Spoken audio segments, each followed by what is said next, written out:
Bing bong.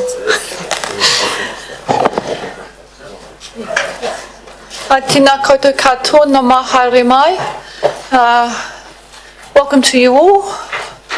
Warm greetings on this beautiful day. Sunny Nelson, and we're resuming the council meeting where we are deliberating on the submissions to the annual plan and receiving any further updates from the Chief Executive.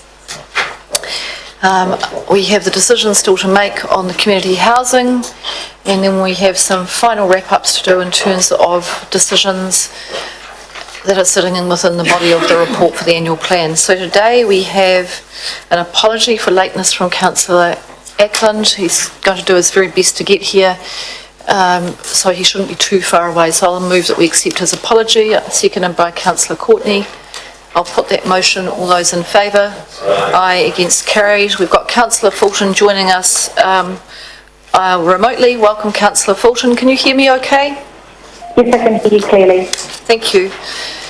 We're going to start today with a procedural item. So you'll have on your desk, you'll have a late item that relates to crematorium activity, annual plan deliberations, and you'll have the white sheet here. Hopefully you've got that, and that sets out the reasons why we need to address this as a major item, not on the agenda, pursuant to the relevant section of the Local Government Official Information and Meetings Act, and it is a matter that we need to deal with in public excluded for the reason that to maintain legal professional privilege.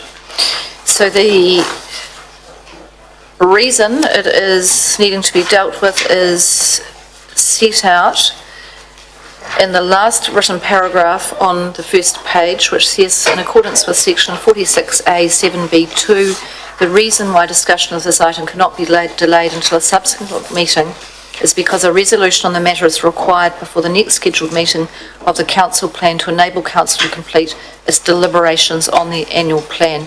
Essentially, the decision has a financial impact, and that is the reason that it is here. Madam Potential Mayor. for a financial impact. Now I will take questions. I'll just finish writing a little note here, Councillor, and then I'll come to you. So just have got that there, and I'll just turn over the page and make sure that we've got everything we need. Councillor Noonan, Thank you, Madam Mayor. Without disclosing what's in the paper, because it's a public excluded item, this is not the resolution or the recommendation that came from the committee. It's been changed. I think that what probably we should be dealing with is the actual recommendation that came through from the committee, and if the council wish to change it, then that's another matter.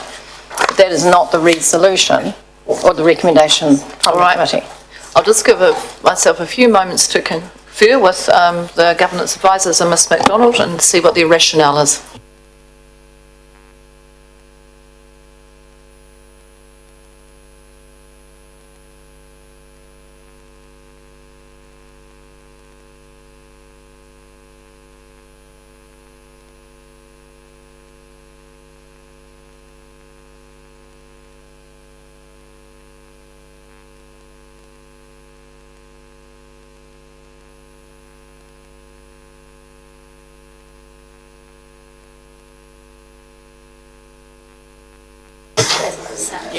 So Councillor Noonan, what I understand from the discussion with the governance advisors is that we can only deal with a matter that relates to the annual plan. So that's what's coming today. So this is not the same report that you had to your Community Services Committee. There were elements within that I don't need to consider in the annual plan. It's the financial issues that I need to consider, and that's the way the governance advisors have put it together. If you need to seek an adjournment so you can have that discussion, I think I can discuss it without going into public exclusion. I'll just be really careful about what I say, but the first paragraph refers to dealing with a recommendation from the Community Services Committee, and this is not the recommendation. So I think it needs to reflect that the recommendation from the committee is different from what we're dealing with in an early part of the report. Of course, I've only just arrived, so I haven't had a look at the report, but the first paragraph, 1.1, is I don't believe it to be correct. All right, I'll just take a brief advice from the governance advisor and Ms MacDonald.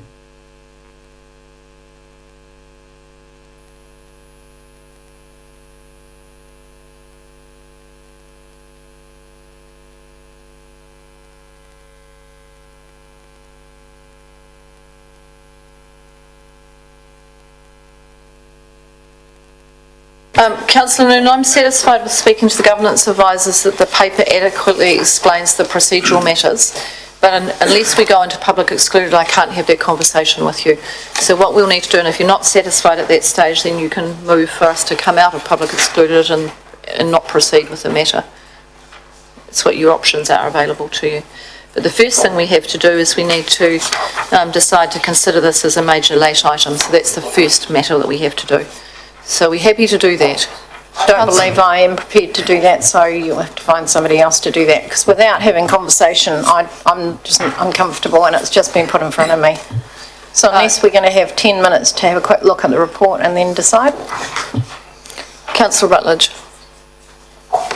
Madam Mayor, having sat through the community services meeting, I can't understand how the two matters can be separated.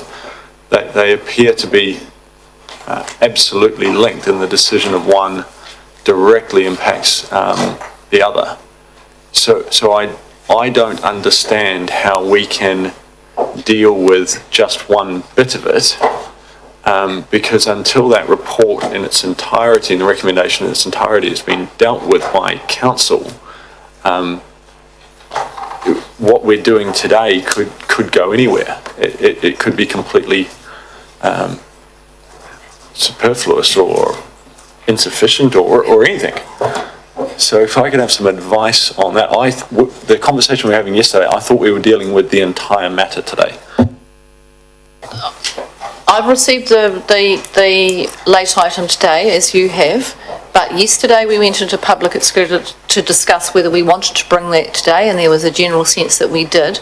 So the officers have produced a report. So what I will do is go to the Chief Executive to hopefully help us through this, or Miss McDonald, so either or EJ, I don't really mind who it is. So I'll have, this is very difficult because the conversation we had yesterday was in public excluded. To give an adequate answer, I need to be in public excluded. So there's just no way I can do it in a public meeting. No. So I think given there was an indication yesterday that you wish to do that, the most sensible thing is to, we can move into public excluded so the Chief Executive can explain the rationale in order for us to consider the major late item. But really the procedurally correct thing to do is to accept it as the late item, then go into public exclusion, and if you feel you haven't got what you need, then you'll say, not prepared to deal with it. So I'm going to move that we accepted it as a late item. Thank you, Councillor Walker. I'm going to pot that. All those in favour? Aye. Against? Carried. And then we're going to go to the exclusion of the public recommendation that is on page 2. So if you turn it over, and we're going to move to exclude the public for the reasons that are set out, and they are there, and I read those before, and I'm happy to move to exclude the public. I've moved by Councillor Barker, thank you, I'll second that. Any questions or debate, I'll put the motion. All those in favour? Aye. Against? Carried. Thank you.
And we'll just proceed with my run sheet, which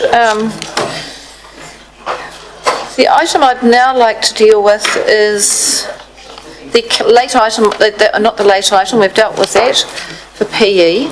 We're now just going to deal with the capital budget. So EJ, I think we had this held over from yesterday, and are you ready for that? Because I could go to community housing if you prefer. Can we get that recommendation down? Yes, please, EJ. Sorry. I'll just find the right one. Yeah.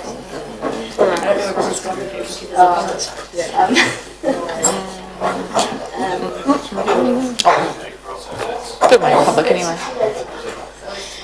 Oh dear.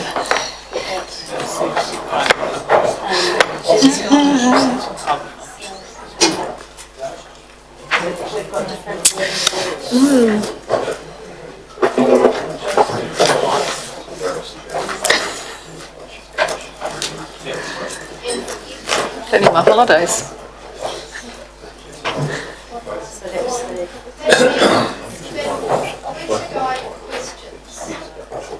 I'm not I'm just a little bit busy at the moment, Councillor Noonan. So when we're ready, CJ's just about ready.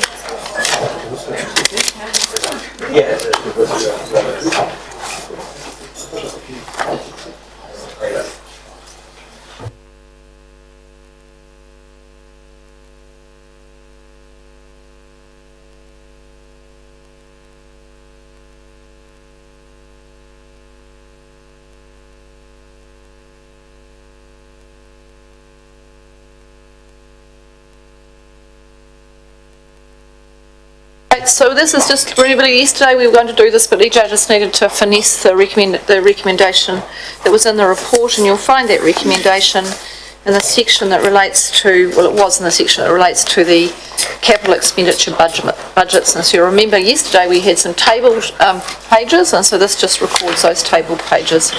So are there any questions in relation to the capital budgets? We did spend a lot of time on them yesterday. Councillor Noonan. Thank you. I'm looking at the recommendation, and I can support some of those things, but others I can't. So are you going to take them just one by one? Oh, look, well, if that's how you'd like to, is that how you'd like me to do it, Councillor Noonan? Well, there's one that I won't support, the rest I will. Well, perhaps you could tell me which one it is, and then I might be able to do them in 2 goes rather than 4. Sure. Poor Man's Walkway. Alrighty ho. Oh, yes, we did. Oh, yes, sorry. No, we're past that point. EJ's right. So we dealt with them all yesterday, and we went through them, and now this forms council's view, and now we're dealing with the whole, because remember it's attachment 4 that we hadn't done, it's all the other ones we had done. So that's been and gone, Councillor Noonan, and now we're dealing with, they include these are recording the changes from yesterday, and that makes perfect sense to me, EJ. Sorry, so you're asking us to vote on this now, Yes? but you're saying we can't vote on it? You voted on it yesterday in relation to Poor Man's Walkway, Upper Trafalgar Street, parking meter renewal, and Stoke Library remediation. You voted on all those yesterday. So why are we having it now? Because if you see in the original part, you talk about an attachment as set out in attachment 4. So everything else yet has not been approved in principle. So you only had 4 capital projects otherwise, and I don't think that'll keep Lois busy enough. I'm going to move what is on the screen. Thank you, Councillor McGurk. Councillor Barker. Yeah, thank you. I'm sorry that we can't look at it again because, do you know what? Today I spoke to the person who, some 5 years ago, first came up with the Poor Man's Valley Stream project. I told him, do you know, George, the cost was escalated to $1.2 million. George says, don't do it. So, there you are. Right. Well, I'll tell you what I can do. As we've done them in principle, Mr. Chief Executive, I've got an idea around this because I'm trying today to keep as many councillors happy as I can in terms of what we're doing and give you as much choice as possible. So as every recommendation we do is in principle, and normally then I do an omnibus right at the end where we then wrap it all up and confirm it in. If you really felt critically as it was in principle yesterday, you could ask for that to be redone today. So you could go, no, that was in principle yesterday, and now you want to do the final confirmation on that one, but I really think that we should move on. The Chief Executive? And my recollection was that you only made a provision for Poor Man's Walkway. Yes, I think so. And it was going to come back to, I think, Sport and Rec Committee to actually decide whether the work would be done. Exactly. It's got a whole So lot of steps to go yet. Just leaving the money in there so we had a chance. I agree. I think the same thing happened with... But take note of what the man said. Yes, Yes. yes. Thank you. Councillor Delberg? Thank you, Madam Mayor. That's where I was heading, because yesterday we actually found that item and then we couldn't find a report on it. So when we were going to try and move this, it was in principle. And secondly, we were going to get more information on it because we found a $900,000, reasonably substantial, sitting with no report here. So I get what you're trying to say, but my thoughts were, it's what this Chief Executive just mentioned then. And I'm happy that if we put that up there somehow or other, we're waiting for a report and needs to go through other steps, I'm more comfortable. Councillor Noonan, are you comfortable with that? As you raise the issue? I don't think I'll ever be comfortable with Poor Man's Walkway being an over $1 million budget. No. No, I'm not asking you that. Are you comfortable with the procedure of what we're doing here? You've asked for that to be taken out and dealt with separately. And I think what we're saying to you is that this is a cascade of process and we feel this is correct and you will get to debate Poor Man's Walkway if you're on the committee where it comes to. Which I'm not, so I won't get the opportunity. I've moved what is there, it's been seconded by Councillor McGurk. I want to thank the officers for the work that they've put into this. I'm pleased that we've managed to get clarity as we work through. It is a busy, complex space bringing all of these forward, but we wanted to get it as right as we could for the AP. So I'm going, anyone wish I'd like to speak to this? Councillor Noonan? Since I won't be at the Sport and Rec probably committee, I will say that I do support the Upper Trafalgar Street project. I do support the parking meter renewal project, and I do support the Stoke Library remediation project. I do have a problem with the Poor Man's Walkway because all of a sudden it's over $1 million. I worked out it's $5,000 per metre. Seems like a lot of money to me. Seems like a lot of money that could be spent elsewhere. So I feel very uncomfortable about it. I totally respect if the rest of the council go another way, but I just need to say that as far as I'm concerned, I'm very uncomfortable. Thank you. You're supposed to speak, Councillor Rutledge and Councillor Thank you, Mary. I'm going to support the programme of work with the bit of the caveat that for Poor Man's Walkway, my very, very strong expectation will be that is a transport project and it does get 51% subsidy from NZTA. In that case, I think we'd be getting an asset that would be value for money. If the answer to that is no, then I think I'd really struggle to move it forward. Delberg? Yeah, thanks, Minji. I'm in the same boat as Councillor Rutledge, which is the Poor Man's Walk and the fact that I'm signing that off without actually knowing, and like an asterisk that said, this is coming to another meeting to be fully approved. The other three, I am happy where we are right now. So that's the bit I'm not comfortable with. Councillor Laurie? Thank you, supportive of this, particularly delighted to see the provision for Upper Trafalgar Street in there. I really appreciate the thought and vision that has gone into it being included in this decision, because I feel that the top of Trafalgar Street's become a bit of a gloomy and lonely place since the cars went back in there, and I'm really looking forward to us as a council and as a community having the discussion about whether or not we're going to permanently close it in the not too distant future, and knowing that there's some funding there for us to advance that, I think is great. Councillor Barker? Can I just be clear in exactly what we are doing? Because I'm not. We've got the long list of capital projects. We've dealing with 4 of them. Have we approved all the rest of them? By asking questions yesterday, I don't know we did a resolution, did we? So, Councillor Barker, did we do all the other ones yesterday? Yes, we did. So what we went through was we went through attachment 4 and we went through section by section throughout the day, and as I understand, and I sent the officers away, all the group managers, except Miss Barton, who I'm sure overnight's made double sure that hers are right, then her 2 lines, that, remembering Miss McDonald didn't have any, so they tell me that they've got this in order. Okay. And I am trusting that it is in order, and I'm trusting the Chief Executive that it's in order. Yes, he's nodding. And I agree and accept that, and but I make the caveat that often at the end of the day at this meeting, people will come back to these. We need to find some leeway. Sorry, Madam Mayor, but I'm having savings, trouble and I trying to have hear some lines Councillor here Barker where because these there's a lot of savings could be. periphery talking going on. I'd actually like to hear Councillor Barker. Councillor Barker. What's wrong? Is this not working? Oh, right. Well, I'll just repeat it very quickly. When we get to the end of the process and we need to find some savings, as the Mayor's put it, we often come back, and I will be coming back to some of these lines if we have to, because I believe there are places where we could make savings. Okay? Thank you, Councillor Barker. I'm going to do the right reply now very quickly and note that this is it, like everything else it is. See the words approves in principle. Because as I've said, every single thing goes in, and then we may get to the end and find that we've got to come back and take some things out. So we'll see how we're going. At the moment, there are a few fairly major decisions that still have to be made. Until we've made those, I don't know whether we're inside the rates cap or outside the rates cap. So we'll see how we go. So thank you very much for these. I would say to you, councillors, that you will get to debate some of these when the reports come to the committee. What they are provisions, which is what's been highlighted.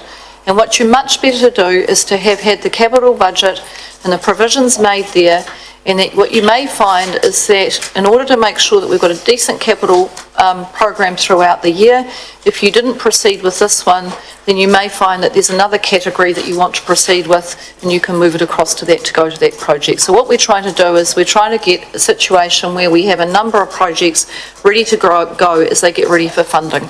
So see how you go, and we'll see whether it's eligible. Paul Mans is eligible for NZTA funding. I wouldn't hold my breath on that at the moment. Councillor Rutledge, NZTAs don't seem to have much in their cupboard. I'm going to put the motion. All those in favour? Aye. Against? Carried. Thank you. So that is the capital expenditure matter dealt with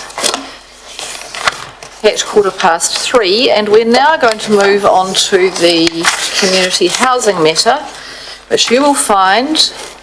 And just before I do that, I noticed I could hear some commentary between councillors on the left-hand side of my left-hand side to ask whether you were going to get an updated copy of the capital projects, and the answer to that yesterday was yes, and so I don't think the answer has changed today. It is still yes. Yes, thank you, you will. Right, now we're on to the Community Housing's Deliberation Report. It starts at page 150 and it concludes at page 162, so it's not a particularly long report. Thank you. And we will Happy to move, Madam Mayor. we'll invite. Happy to second. All right, well, that's nice and efficient. It's been moved and seconded. I'll invite Ms McDonald just to speak to the report. We'll take it as read, but are there any corrections or additions, Ms McDonald? Through the Chair, there is just one correction which relates to a point that Councillor Dahlberg made the other day. Actually, it's not a correction to this, it's a correction to an answer we gave him where he asked how many submitters there were on community housing.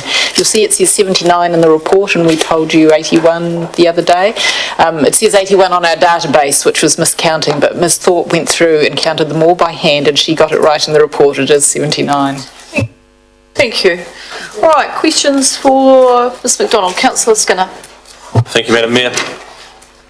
This one here, we've given it a book value of these properties, and we've already written it, and I've raised this in previous meeting or workshop in regards to, we've already sort of banked it in a sense in our plan as part of the numbers.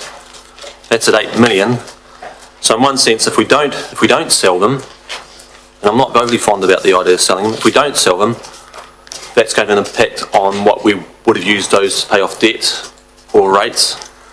In one sense, you might say we're in a bit of a convenient position where we can one-off sell an asset. We're not always following you, we won't have an asset to sell. What impact is it going to have on our debt and our rates if we don't sell them? So through the chair, we obviously took as you'll be aware, took the book value through as an impact on debt at the $8.4 million.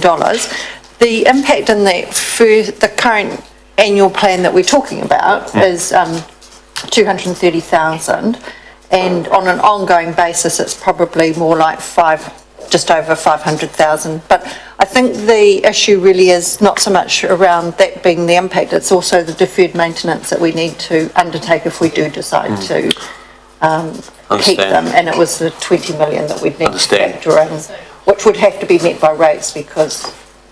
Understand, and you may to re-emphasise, I've raised, if you recall, a little while back, so you may not recall, my concern that we've already put a dollar value in as if we've already sold it, so it's almost like it's a done deal. I understand you've got to put some numbers in and you've got to sort of work out where you're best likely to be, but I was uncomfortable with that. Suddenly 8 million's in there, as if it's a bit like me with doing my bookwork for something, a loan or something, or bookwork of where I'm at, and I've already put down I've sold my car, and I haven't sold my car, and I will actually need my car to get to work and back. Ms McDonald? Through the chair, yes, I understand the point, but council has to be consistent in the draft with the proposal it is putting out to the community. So it has said to the community this is what it proposes to do, and the financials needed to reflect that. Okay, thank you for that, and I appreciate that. And we thank you, Madam Mayor, for your indulgence, because it's quite important to me, this topic. I don't believe we'll get 8 million for them. On the private market, yes, on the private market, I reckon you get more than that for them. You sold them off individually over a period of time. Much more. We're selling it to a organisation, either of a number of good organisations, and I don't believe those organisations have $8 million to give us for those. I don't think they'd be willing to. I may be wrong, but from our discussions, I pick up no, they're hoping to get them at a bit of a fire sale and do some good work with them. So we're not going to make those gains. Well, Councillor, what I'm going to say to you is when it comes to the discussion of any negotiations around price, we are not having those discussions in public. No, I understand that. Just as you've described the issue, but what Ms McDonald has said to you, they legislatively had to put a number. I think that number's wrong, and it gives us a false sense of gain. And it's unfortunate. I'm just trying to get the feedback from on the. I understand there's obligatory numbers and there's a real term numbers, and whether you feel comfortable with that. I don't believe we are going in that position, and we're sort of justifying it in that sense. But any feedback on that? Well, the officer view would be different. Okay. And any elected member debate around price, and any negotiation is held in public, excluded. Understand, okay? But and price is not being debated today, so we're not at that point. On us balancing our books and being prudent and sort of working out where we're going to be and second guessing, apart from obligatory for audit, etc. Are you comfortable with those numbers? Yes, we are.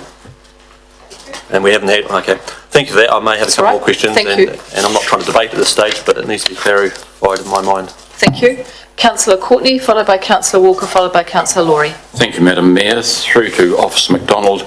Can I have an ironclad guarantee that there'll be no change to existing tenants? No change? I'm thinking of their agreements, their tenancy agreements. That concerns me. So I want a guarantee that there'll be no change to existing tenants, and in particular the tenancy arrangements. Through the chair, we have to be consistent with the proposal that council put out to the public, and that did not give a cast iron guarantee. No, it did not. Right, well, I feel very uncomfortable about that. Councillor Courtney, what I want to do is just the context setting, so I think that's important. So if we could just, for the record, have what the words are. Through the chair, it actually, in our proposal, talks to conditions in a number of different places, and really, I guess what I would say that it looks to protect the tenant well-being, but it does not fix in place things such as the age of criteria being 55 years, for example, or other conditions at this point. That is, council can discuss that at the later stage when we are looking at the brief. I don't think that's the issue that councillor is raising. No? No, I think the issue, councillor Courtney, there were quite a discussion and concern at the time from tenants, and there are in submissions around what was going to happen to their rents. And what we know is that it is a different scenario, Ms MacDonald, for council as opposed to a community housing provider. So it's different, it's not the same. Yes, through the chair, we don't have access to the government subsidies, the IRS as it's known, that these providers would have. I would also note that a number of submitters, including tenants, did discuss the possibility of rent rises at different rates. It does sort of put a cloud over it for me, it really does, because nothing is more important to these people. And please don't think I'm overstating this, because I'm not. Just deep down in my inner self, I get a message saying to be very, very careful with this, because I don't want to see, and I'm not sure that anyone around this table wants to see any changes to the arrangements for existing tenants. It's not being brought on by them, and so they are paramount, and we've always said that. And so I don't want their agreements, I want their agreements to be simply passed over as they are to the possible new owner. And if I can't, with heart on hand, go and say to them, well, you know, you're secure. Your little bit of security you've got there is fine.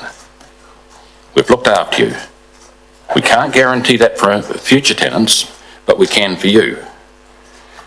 So you're going to have to help me work my way through this.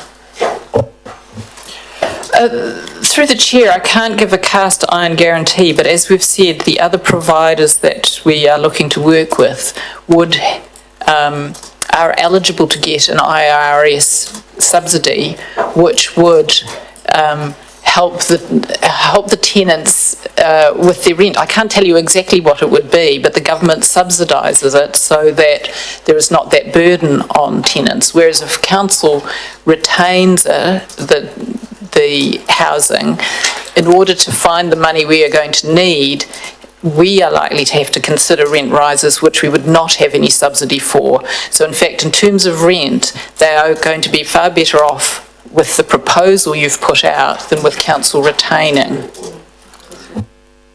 Councillor Courtney, the only other reassurance I can give you, Councillor Courtney, and this is when I've been out meeting with the tenants, to say to them, we're not, in the housing providers are not expecting there to be any change in terms of eligibility unless a tenant has recently been a winner of Lotto, and in which case, if they've got a lot of money sitting in the bank, then you'd have to say, in an equity situation, why would they be in the community housing? So unless their financial situation is significantly better than what we would have anticipated and changed dramatically in the positive realm from when they came into the housing, then we're not expecting any change.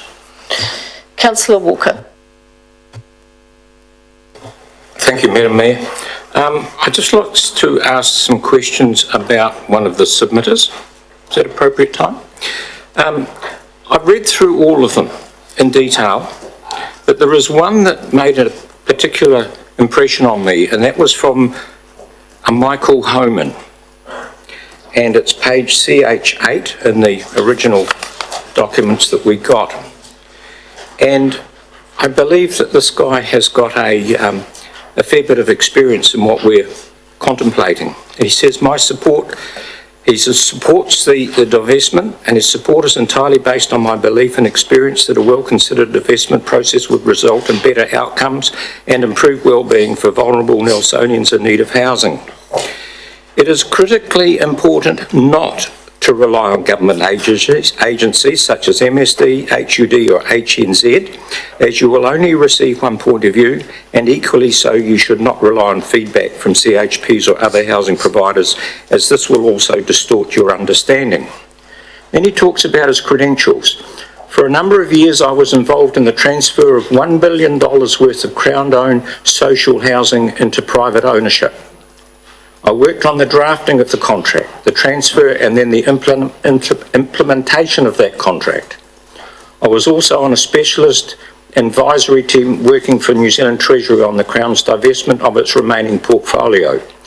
I also may be remembered by a few at NCC, so I have knowledge of your portfolio. I have no idea the implications of that. But he says that you should not look at selling to an organisation that is not a registered CHP, and I think we've covered that, nor should you sell/divest to a government agency, including HNZ. Their performance to date has been atrocious. And he said that advice that you are getting from management and staff seems very limited. All have their own interests at heart, so it seems that you're only being advised partly each time. A holistic approach needs to be taken. And further on, and lastly, be very aware of the advice you're getting. It needs to be based on what NCC wishes to achieve, not CHPs or government agencies. So my question is, how much notice are we taking of this particular gentleman? Ms MacDonald? Through the chair, that submitter makes some very good points. However, some of his advice to council is based on a misunderstanding. And I'm just referencing the staff comment in your attachment on page 163. But I can read it to you, so rather than have you go looking.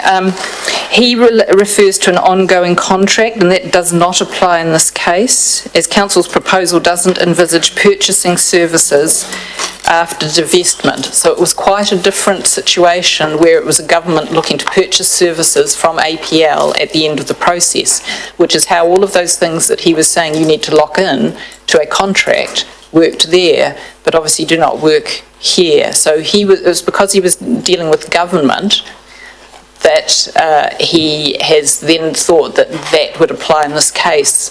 It is not the same at all. However, I can reassure you that we have had, as part of our advisory experts, someone who was also involved in that same negotiation in Tauranga, and we have taken on their learnings as we developed the proposal, so they've been involved since the beginning. Yeah, thank you for that. It's just that so often I hear after an event that we haven't really taken seriously the advice or the commentary from some of our submitters. And I'd hate this to be an example where someone comes back and said, hey, I did warn you, when it's all turned to custard. So you can give me an assurance that you've either been in touch with him or an equivalent person with similar experience. Yes, I can. And in fact, what we did was sent his submission in particular to our experts to look at and took their advice on it. That's great. I'm happy with that. Thank you. Councillor Laurie. Thank you, Madam Mayor. I'd like a bit of advice or guidance from the staff, because this recommendation is basically a decision as to whether or not we're prepared to divest. Now, what if you're in the position where we have two interested parties, and what if you're in a position where you're actually okay with the idea of divesting to one of those parties, but you might have concerns about the other? How do I approach this decision? Do you have any suggestions? So that will be council's ultimate decision. We would be coming back to you with all of the issues that have been raised and giving you a range of options of what you might want to have as your negotiating brief. And then we would go and talk to interested parties, and we would come back to council, and you will then be able to make the final decision about a sale and purchase agreement or more than one sale and purchase agreement, whatever you're choosing to do. Okay, and on the issue of gifting, which one submitter talked to us about, which I think is an interesting idea, and the advice we've got is that from a financial, this is 4.2 on the report, from a financial perspective, gifting the assets would have a substantial effect. The loss and retirement of the assets of approximately $8.4 million would generate a deficit in the P&L, etc. But I'm just thinking, if we don't divest, then that also is going to have a substantial effect, will it not?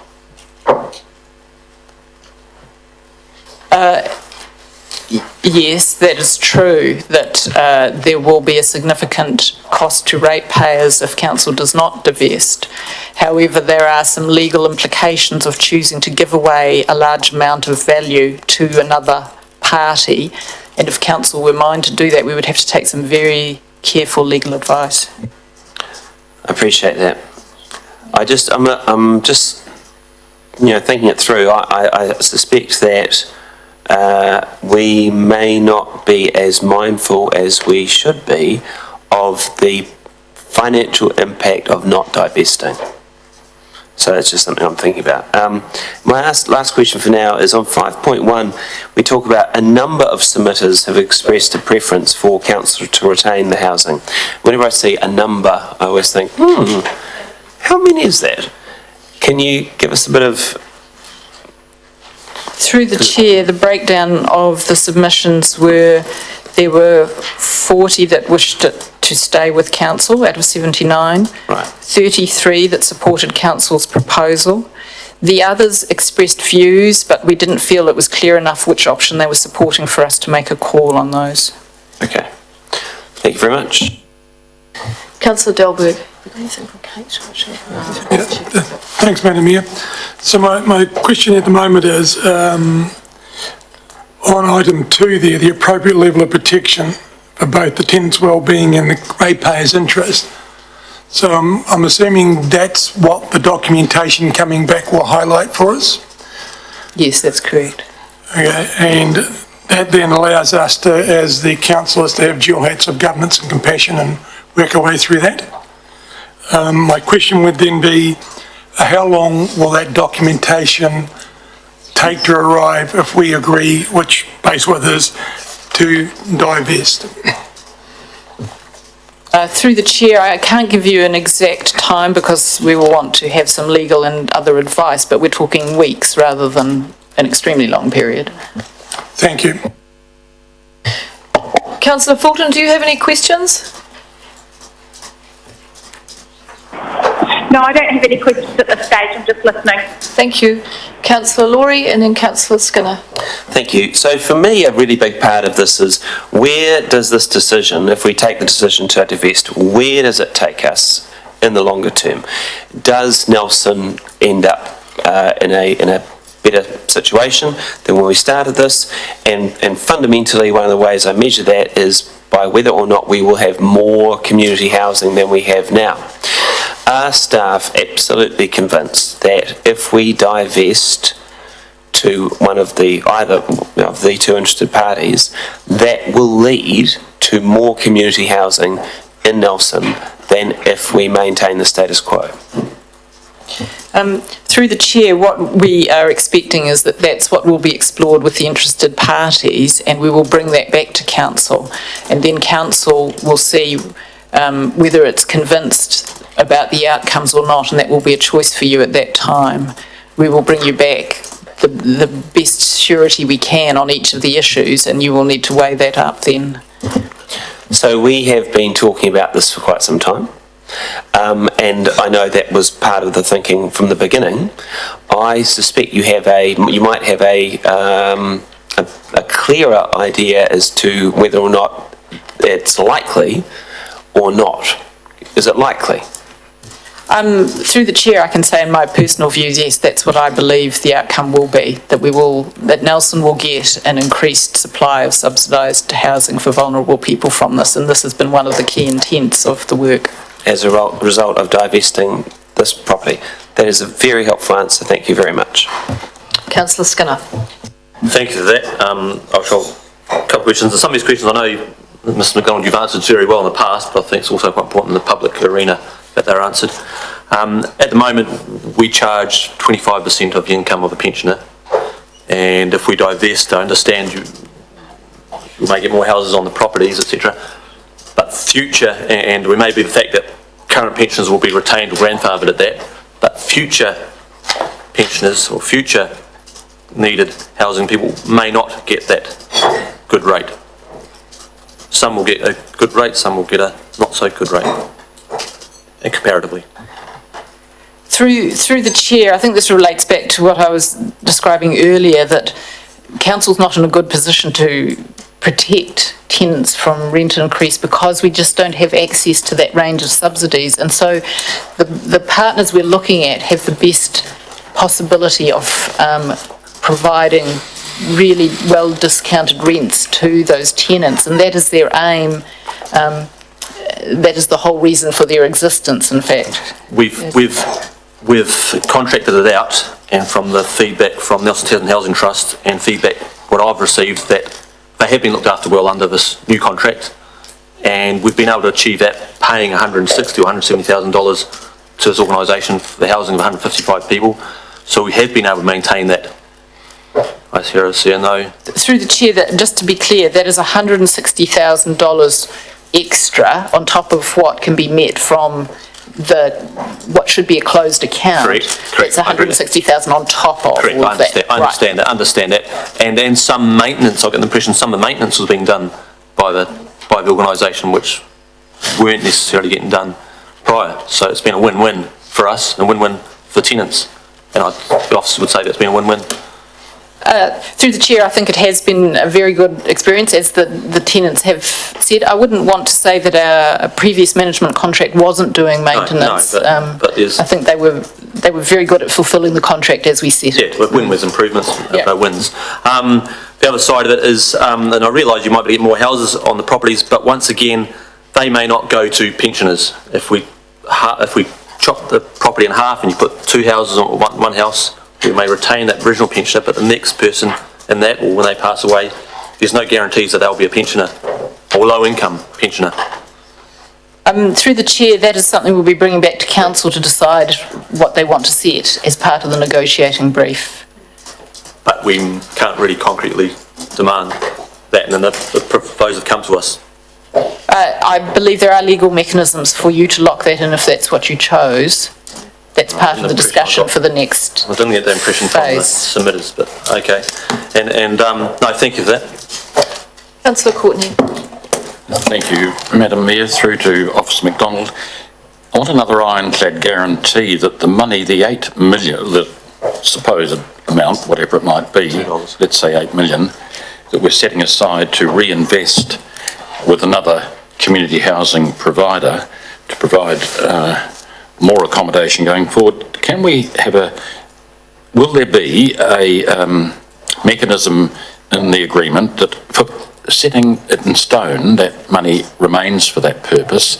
And I'm thinking of future councils, Nelson City councils, whoever they may be going forward, that the purpose of this won't be lost, that it'll be absolutely locked in, that money will, going into the future, be used for the purpose it was first established for.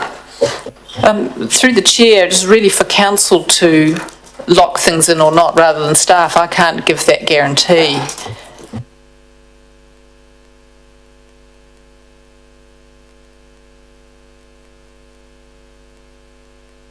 We'll confer on this one. I'm just...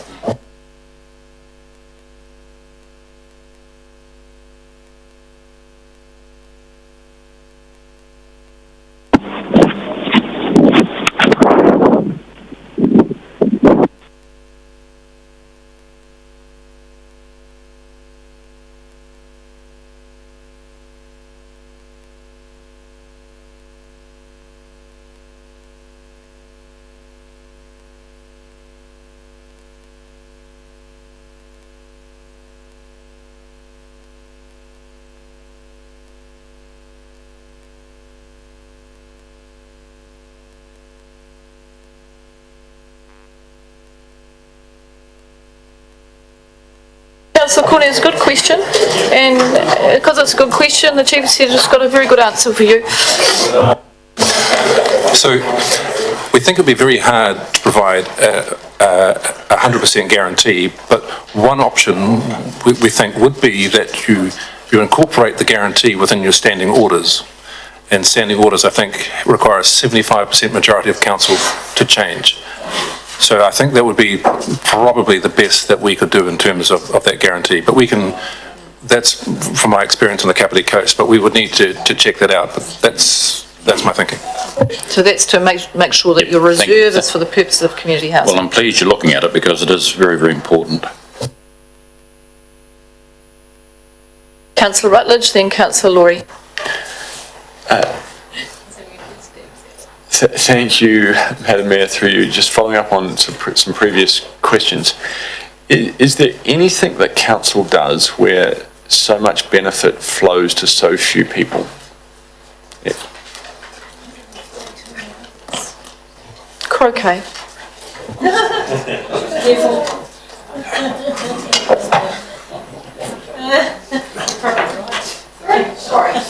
Sorry, I think I'm closest I could get. So we've got, Probably right. we've Croquet got, was sort of 145 people involved here, and the total cost of the activity, if you split that amongst those people, is there anything else the council does where so much ratepayer money flows to the benefit of so few?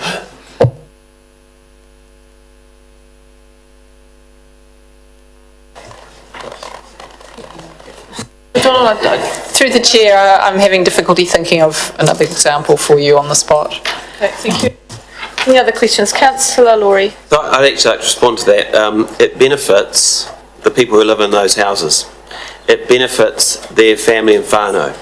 It benefits their friends. It benefits Nelson not to have people homeless. The benefits of community housing are not actually just accrued by the people who live in those houses.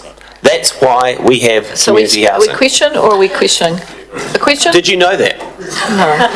Okay, now for my other question. All right. No, I do have a quick question. You do have a question? Yeah, I do. Okay. I do. So, just going back to a theme I was exploring a short time ago, if we keep the community housing in council ownership, is it likely that Nelson City will be able to increase the number of community houses in the future without considerable cost to ratepayers? Through the chair, no, I don't think that is a realistic outcome, given the amount it would cost. You would be either having to raise the rents a lot in order to gather money in that way, but you'd probably also have to be then deferring other projects or raising your rates. Great. Right. Very interesting. Any other questions? And I'm going to wrap up the questions very soon. I've got Councillor Rutledge, Councillor Skinner, and then Thank you, Councillor Madam Mayor. I Courtney. was interrupted a little bit before, so just finishing that off. Is it reasonable to assume that there will be a considerable number of ratepayers in potentially worse financial circumstances, essentially cross-subsidising the very, very low, artificially low rentals in these particular houses the council owns? Through the chair, yes, that is one of the issues that we included in the consultation document because we thought that was a risk. Thank you. Councillor Skinner. Yeah, and lastly, the $8 million or the $2 we'll get for the houses, have we, and I remember this came up because this was a concern about if we're moving money from one objective, we like the idea of continuing the objective, have we put in there that that money would be solely for purchasing another house or going towards another house for pensioners? Or would it just get stuck into paying off debt or other services? The impression I got that there was no guarantee. Ms Harrison. So the proposal that went out talked about ring fencing that amount of money, the 8.2, repaying debt, and obviously as projects came up that we would potentially use it to partner with but I don't think we were intending to get back into the community housing business. So that would be ring fenced in a special reserve. So I'd be right, that 8 million would be lost, but when I say lost, it would end up being for other things, wouldn't be for putting a pensioner in another house or providing another property for a pensioner. We want to realise debt on houses. Well, you'd pay off debt. Through the chair, council has said that would go towards housing, and it will be up to council exactly which sort of projects it chooses to support. Thank you. Councillor Courtney. Thank you, Madam Mayor. Through to Officer MacDonald. Have all the prospective parties completed their due diligence? Through the chair, I know that one has, they rang me a week ago to say it was complete. I believe the other has, but I haven't checked recently with them. But there's only 2 that are in the mix. Through the chair, those are the 2 major parties which have been mentioned in here, but there are others who may have more to do on due diligence, some of the smaller parties. All right, I think that's concluded the questions. Councillor Fulton, you're all right? Excellent. So it's been moved and seconded. It's been moved and seconded. Now we're moving into the debate. So I'm going to go to Councillor Noonan as the mover. Wasn't actually, I was the seconder. Apologies. Oh, well, I I should have moved it because I have Well, I'll worked on it start- very hard, but. Well, in that case, can I start with the mover using normal practice and then we'll... Madam Mayor, happy to reserve right to reply. Thank you. Councillor Noonan. Thank you, Madam Mayor. It has been, the report sort of gives some background, but it has been, this subject has been going on for some years, I believe. Did my voice raise? I think I did. That's how excited I am about getting this far. I just wanted to say that I worked, Mrs MacDonald, Councillor Barker, Councillor Fulton and myself were the sort of the response team or the sounding board for this piece of work, and I'd like to say thank you to those people. I think we worked collaboratively, we worked in a different way, and we came at it from different views, and I think that I hope that we were some help to Ms MacDonald to formulate where we've got to today. It has been quite a long journey, but and it's been tested, and we've brought it in here, and we've checked it out, and we've asked lots of questions, just as we have today. And I think it's, I'm just so pleased that we've got to the point where we can actually make a decision, because one of the aims of this particular piece of work is that another provider can expand the building stock for vulnerable people. Nelson City Council is not in that position to do so. Not easily. It would be a huge cost to the ratepayer. It would take some debt because we've got capital. If we retain the properties, there's a lot of maintenance, there are improvements, it's ongoing. I'm happy to help along the next piece of work. This is the beginning. We then hand over to the Chief Executive. Thankfully, he has large shoulders. To develop the negotiating brief, which will come back to us for some more work. And I'd like to say that still intend to keep all our tenants involved and updated, and that has been happening. I know one of the other staff members who's not here today has been doing that and has created a very good rapport with the community. Is she here? She is here. Gabrielle. And I think that they appreciate that there is a constant. I think for older people who are particularly vulnerable, a constant person is an important person to them. So I'm pleased that we're able to provide that from the staff. So thanks to the Chief Executive. So yes, I'm very happy to be the seconder to this piece of work, and look forward to the next round. Thank you. Councillor Fulton, would you like to go on the speaking list? Oh, yes, please. All right, thank you. I'll put you down that you're about 4 or 5 down, so I just want to capture you. Councillor Skinner, then Councillor Dalby, then Councillor Laurie, then Councillor Fulton. Thank you, Madam Mayor, and to put it up front, I do not support this recommendation. I strongly do not support this, and this is not something I've taken lightly, and as you know, I've raised various things and a bit of putting weights on various things in accordance. The Nelson Tasman Housing Trust, I've been very impressed with what they've been doing. They've been doing a great service, and when they submitted to us, they said they would be happy when asked, they'd be happy to continue providing that service in a similar manner, similar arrangement. They also stated that the houses weren't in that bad a condition, and fit for purpose was the term they used, the phrase they used. They felt the houses were fit for purpose. I don't support this because this is going to affect some of the most vulnerable. And yes, I understand by selling these properties, you will divide them up and someone else will be able to put maybe double as many houses on those. But my concern, as I've raised before, is it's not going to accommodate necessarily the pensioners. It's going to accommodate or look after the grandfathering pensioners. And I've seen this happen in the past in Nelson. There's those who aren't in that category, and that's the ones I'm worried about falling through the cracks. The pensioners on a low income who cannot afford commercial markets, and they cannot afford or compete against even the subsidised market at 25%. They're not going to get 25% of their, well, I'm not going to be paying just 25% of their income. So that's where my concern is. You might say, well, there's an opportunity lost that we're not making more land available and more houses available. I say to the Nelson Tasman Housing Trust, I say to the Housing New Zealand especially, they shouldn't be looking at our low-hanging fruit.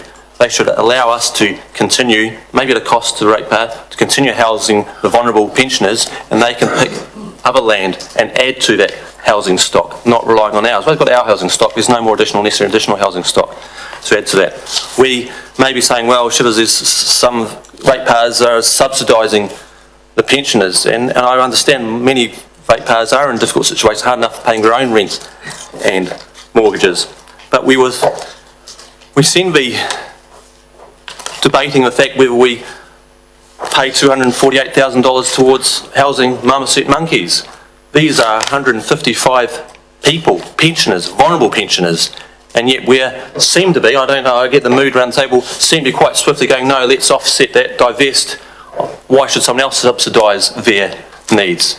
And as Councillor Laurie put down, it has a far, far-reaching effect to 155. Colin Clough spoke to us, one of the tenants there, and I actually met him, and I met a number of the tenants there, and they understand our predicament, but they're also quite anxious and nervous and scared about what would happen. They know we've got the best interests for them, but they've been around long enough to know what happens when we sort of pass these things over, and their secure situation can be changed, and it will be for some changed. I'm quite sure many of them, all of them will be looked after. I'm quite sure the current offers would look after those and grandparent those existing, but new pensioners would all be pensioners one day, and some of our family and friends are at that lower end and they won't be able to afford the competitive market. I know when you put a property on the market for rental, you have lots of needing families, young families, but they've got time on their side to earn and to be able to find arrangements, and it is hard for that. And we're not going to solve the housing issue ourselves, but every bit we can do, and that bit for the pensioners, the elderly, I'm not supporting us selling it that and dropping off any future pensioners. And once again, as I said, Housing New Zealand, etc., can be and should be doing their job in purchasing other land rather than the low-hanging fruit of ours. And I know, I'm pretty sure we won't get that $8 million for it. And I'm also pretty sure that once you've sold that asset, you won't be able to replace it. They might say, well, we're saving ourselves in costing of maintenance. And one of the submitters pointed out, you don't suddenly get a bill for $20 million to fix these houses. The houses are fit for purpose, like any house.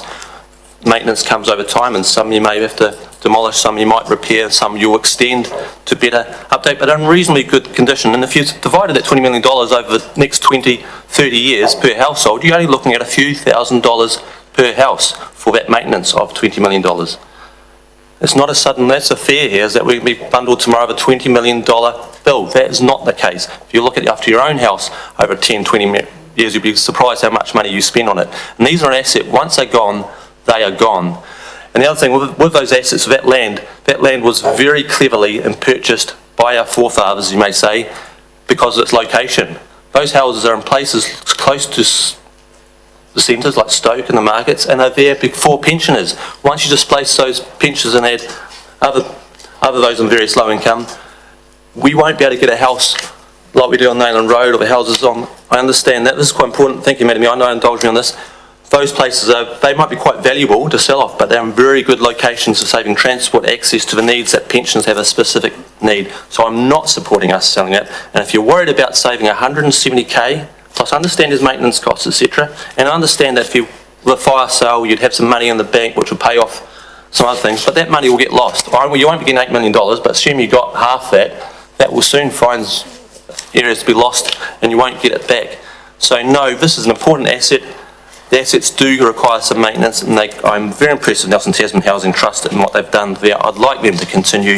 If it costs us $170,000, why the hell are we thinking about paying for the likes of other organisations which are not looking after our people when they need it? And it comes from a social aspect for me. There's certain things I understand, certain things I know, that's like we said in decisions recently, no, the user pays on that. others don't benefit, but this is a social need. We've got a housing shortage like nothing else. We're not going to solve it by ourselves, but we can look after those vulnerable pensioners. We might think this is helping housing in general and add to it, but once again, it's low-hanging fruit. Go find some other properties for those groups. They look after our needy and those pensioners. For $170,000, I'm happy, and I'm sure many ratepayers were prepared to pay that to help those 150 families and those coming afterwards. Thank you for your time. Thank you, Councillor Delbert. Yeah, thank you, Madam Mayor, and thank you, Councillor Skinner, for your passion on this subject. For myself, the staff report's covered. We're not great at this, but we have made improvements in our service, and we do know there's a lot of cross-subsidy. If we looked at sort of some numbers out there and we said, what's the commercial operation look like? We're probably $700,000 to $1 million out in the way of what our costings are. But we've been doing it this way for a long time.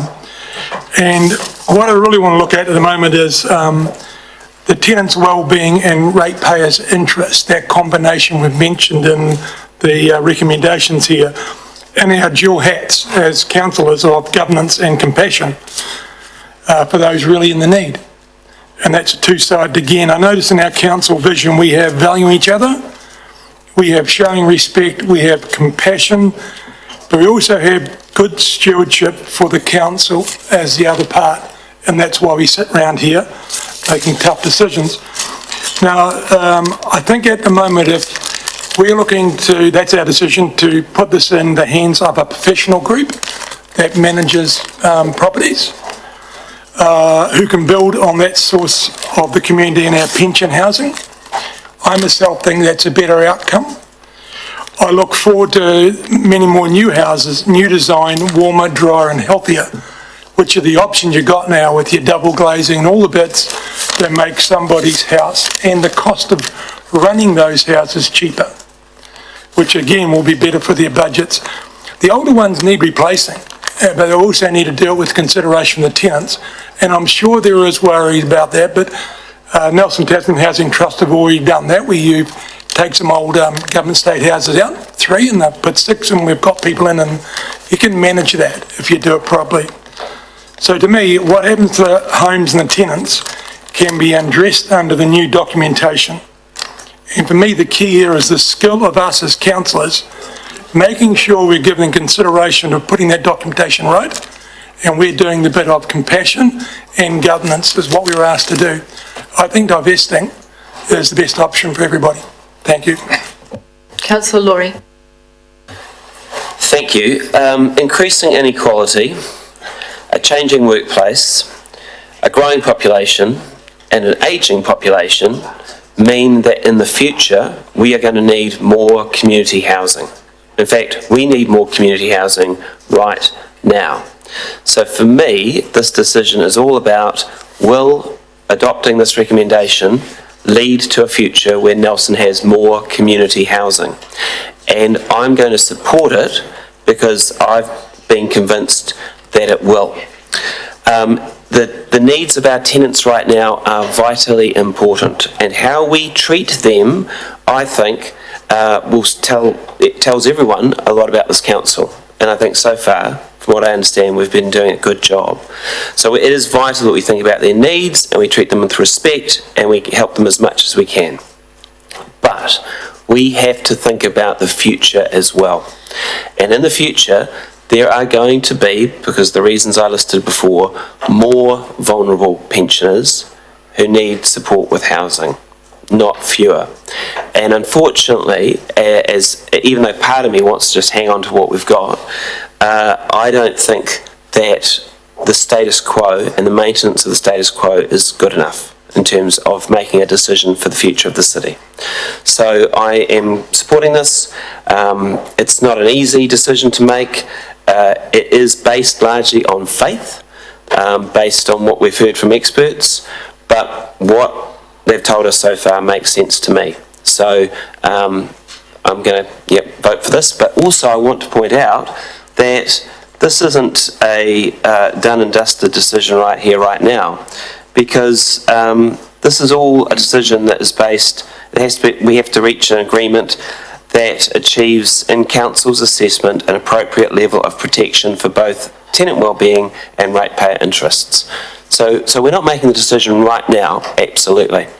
We're just sort of setting the course, and I think for the future, this is the right course to take. Councillor Fulton. Oh, yes, thank you, through the chair. Yes, I'm going to support this recommendation, and I, like Councillor Newman, want to acknowledge everyone who's worked hard on this. It's been a long journey. I actually completely concur with Councillor Skinner. When I began this process, I was very adamant that selling our council's community housing was the last thing that we should be doing, because as a council we have an obligation to provide for our most vulnerable, and it is very important in terms of the cohesion of a community that our vulnerable have housing, and housing comes first in terms of addressing many other wellbeing and health issues. However, the more you become involved in this process, the more you realise that council misses out, particularly on the IRRS subsidy, which means that for our most vulnerable members of the community, their rent is in fact higher or subsidised by ratepayers, whereas Housing New Zealand and the Nelson Housing, I've lost what it's called, Nelson Tasman Housing Trust, has the opportunity to receive that subsidy from central government. So that is really key in terms of moving forward and ensuring that council has a role to play in supporting community housing and supporting other housing trusts to establish community housing in Nelson and do it well.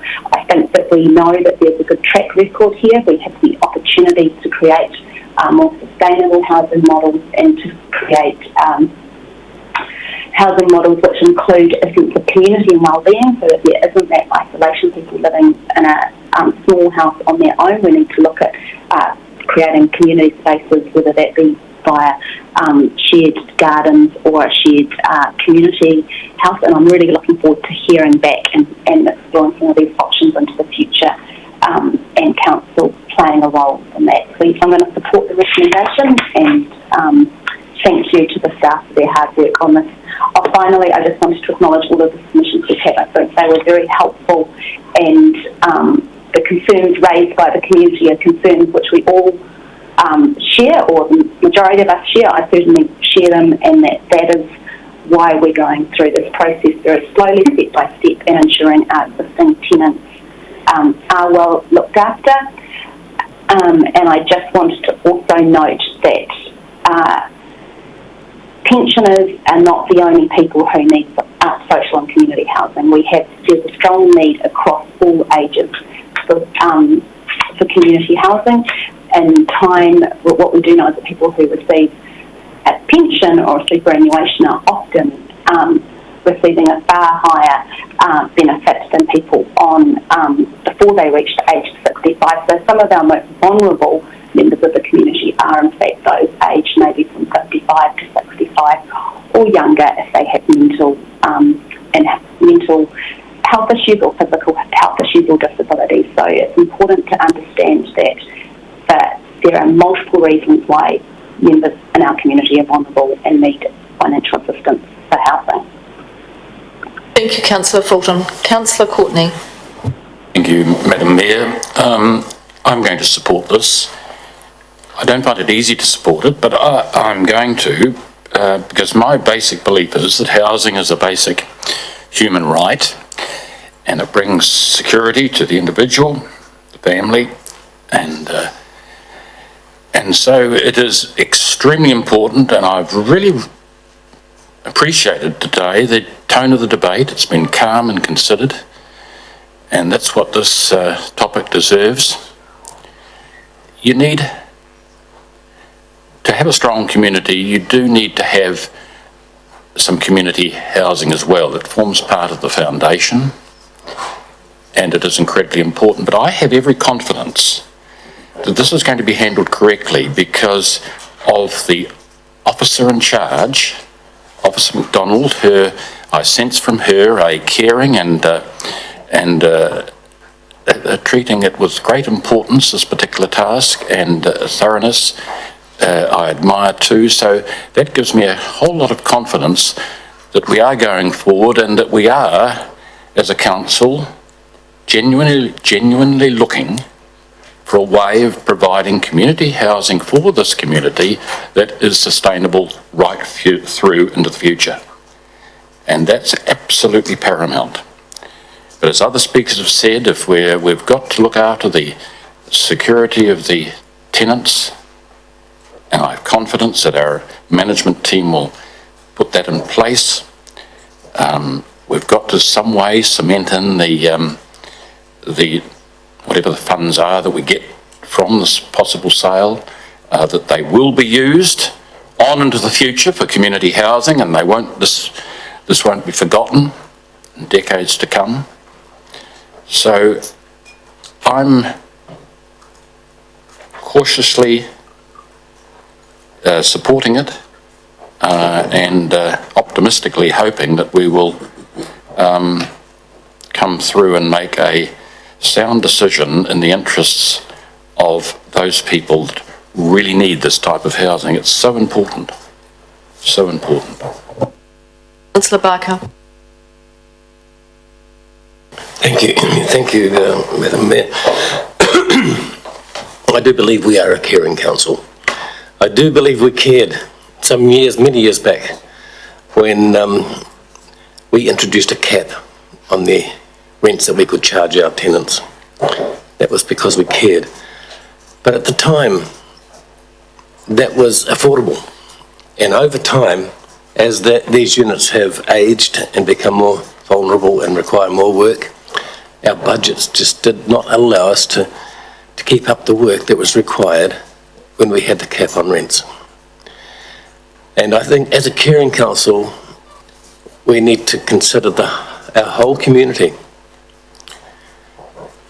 And if we have a situation where retaining the housing will create significant financial burdens on ratepayers over the whole city for the upgrade costs, because we cannot access the government funding and subsidies, then we're not caring for those struggling families, those other age pensioners who live in our community, and there are much larger numbers from our tenants.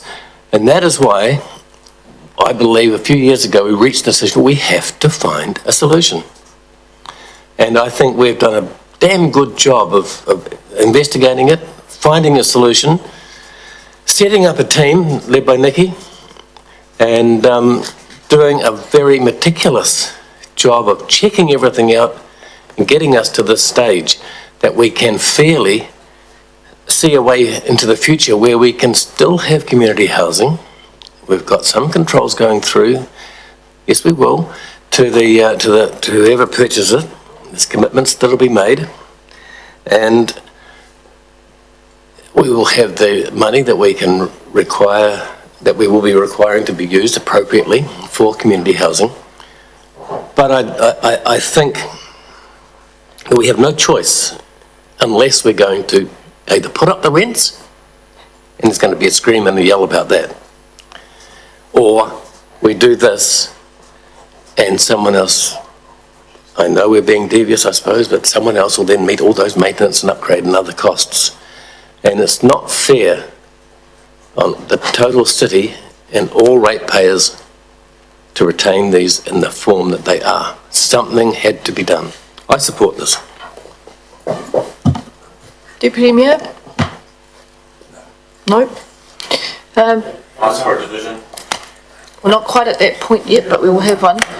Councillor, I'm going to speak incredibly briefly on this to thank you very much for the way that you have engaged in this process. It has taken a considerable period of time.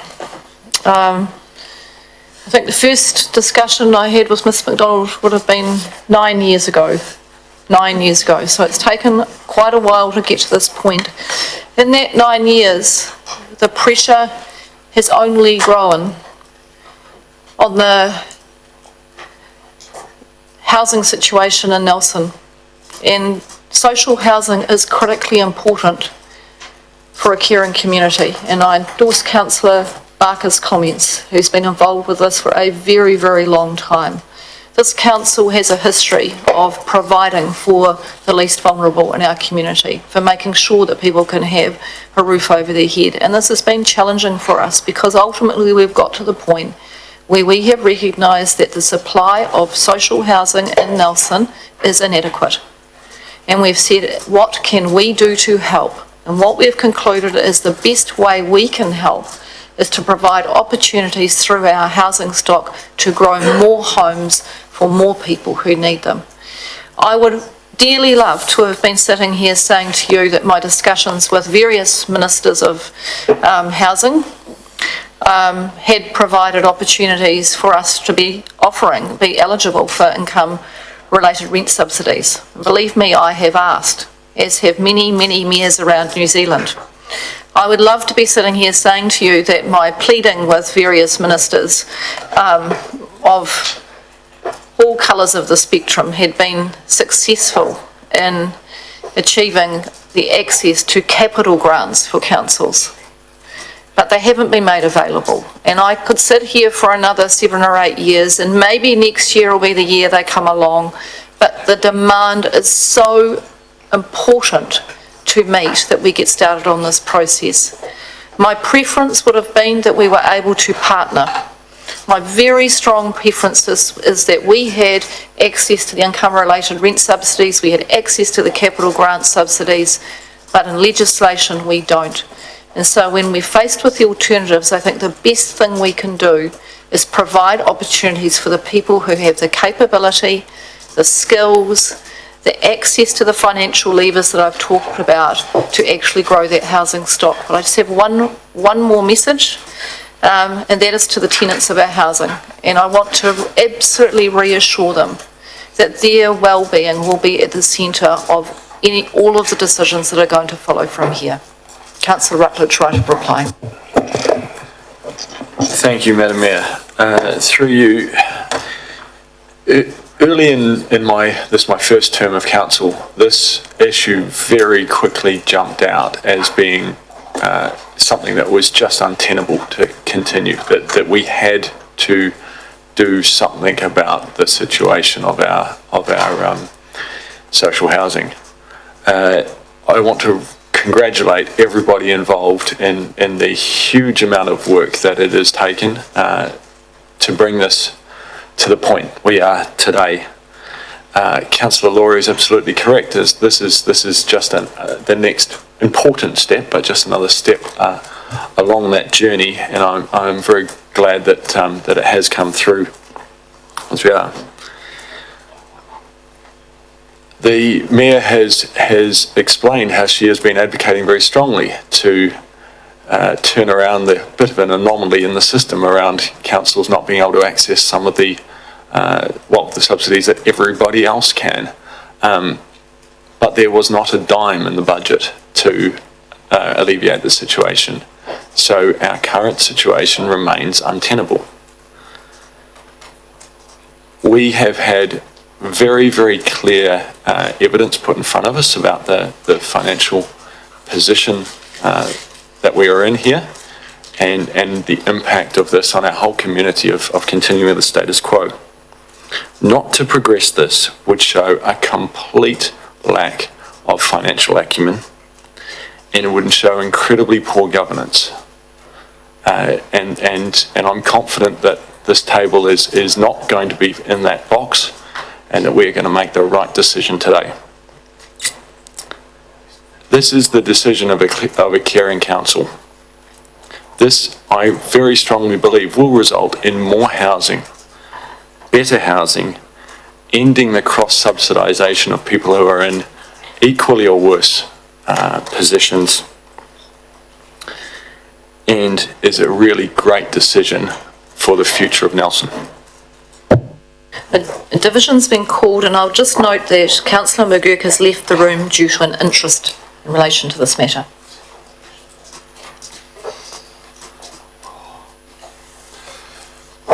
Councillor Ackland is an apology. Councillor Barker. Aye. Councillor Courtney. Aye. Councillor Delberg.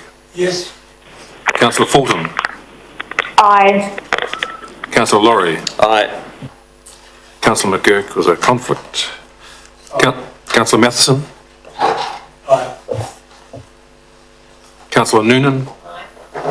Councillor Rutledge. Councillor Skinner. No. Councillor Walker. And the Mayor. Aye.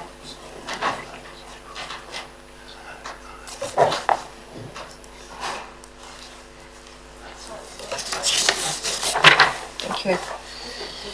The motion is carried, 10 votes for, 1 against, 1 conflict and 1 apology. So the vote is carried. Well done. Congratulations, Nikki. Congratulations, Gabriel. Very well run.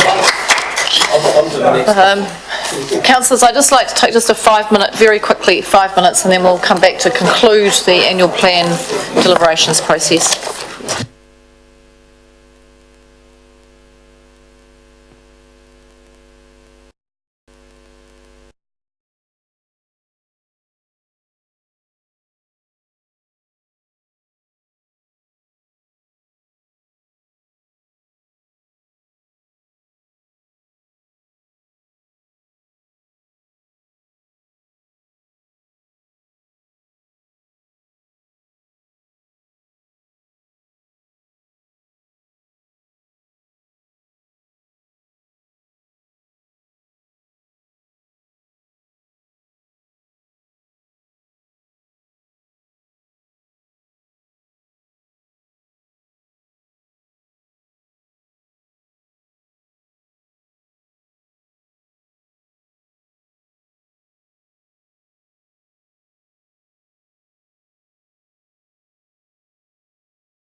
councillors, we've got a few more things to do.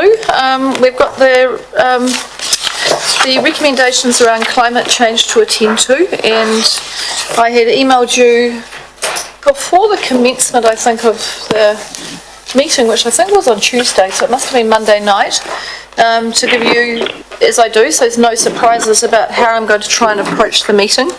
And we'd had some discussion, actually, it might have been after that, there was some discussion and there was some reluctance around the table in relation to using the Port special dividend to fund new climate change initiatives. I picked that up from some of you. So what I had said to you is that when we put together the annual plan, and there was discussion at the workshops then about using the special dividend, and several of you were at that stage were keen to use the special dividend for a range of projects that are in here, just some of our normal sort of projects to add them in. And I said at that stage I was reluctant to use it for what I would consider sort of the business as usual type activities, that I didn't think that was appropriate. We'd put it in the consultation document and see what the public had to say about that. And if there was something that we could consider a significant new issue that needed funding, then my thinking was that we could look at that. As it transpired, Ms Harrison's been going through the numbers and she's able to give us an update. And when I was working through this with the Chief Executive, Ms Harrison, over the last couple of days, I said, let's see where the numbers land and see if we could achieve the climate change initiatives without going to the special dividend. And where we've managed to get to is that we do believe that's possible. So Ms Harrison, just want to give us a sense of where we are. Yes, so through the chair, just confirming what the Mayor said is that we should be within the rates cap with not having to use a special dividend. So we're sort of sitting between that 4.2 and 4.3. So we've managed to bring it in. We're sitting just between 4.2 and 4.3 at the moment without using the special dividend, so we're able to do that. But what I would like to propose to you, and I'll just wait till EJ is ready. Are you ready yet, EJ? If not, we can go and do the spreadsheets.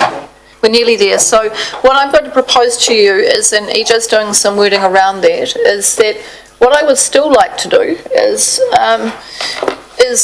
to actually make a new reserve, to create a new council reserve so that we have the opportunity, should an initiative come forward throughout sometime in the through this year, where we see a real opportunity for us to take an action step forward that you all support, that we've got a reserve that we can draw on for climate change initiatives. And so what I'm going to put to you is that we reserve that, set up a reserve with that special port dividend, so it's sitting there in a reserve account, and Ms Harrison can run you through what that looks like. And so that's the proposal of what I would be looking at. So what I have done with the very expert help of Mr Tragutha and EJ and Nikki is to, if I take you to the pages where we've got the recommendations in relation to that came in the report. So what I'm going to suggest is that we change this, getting the right page. So this is on the bottom of page 63. So what I'm looking to do is to run through and note that we have declared a climate change emergency. And we have a range of climate change work already in progress, and you've had that attached to your agenda since it was issued, and you'll find it after the spreadsheets, and I'll just direct you to the pages. It's on pages, it goes for several pages because we're already doing a lot of work, 142 through 146, and you see that all set out in the spreadsheet. I suspect there are a few other things that actually are not captured in there, and so we could probably all add extra things to it if we put our thinking caps on, but it gives you a good précis.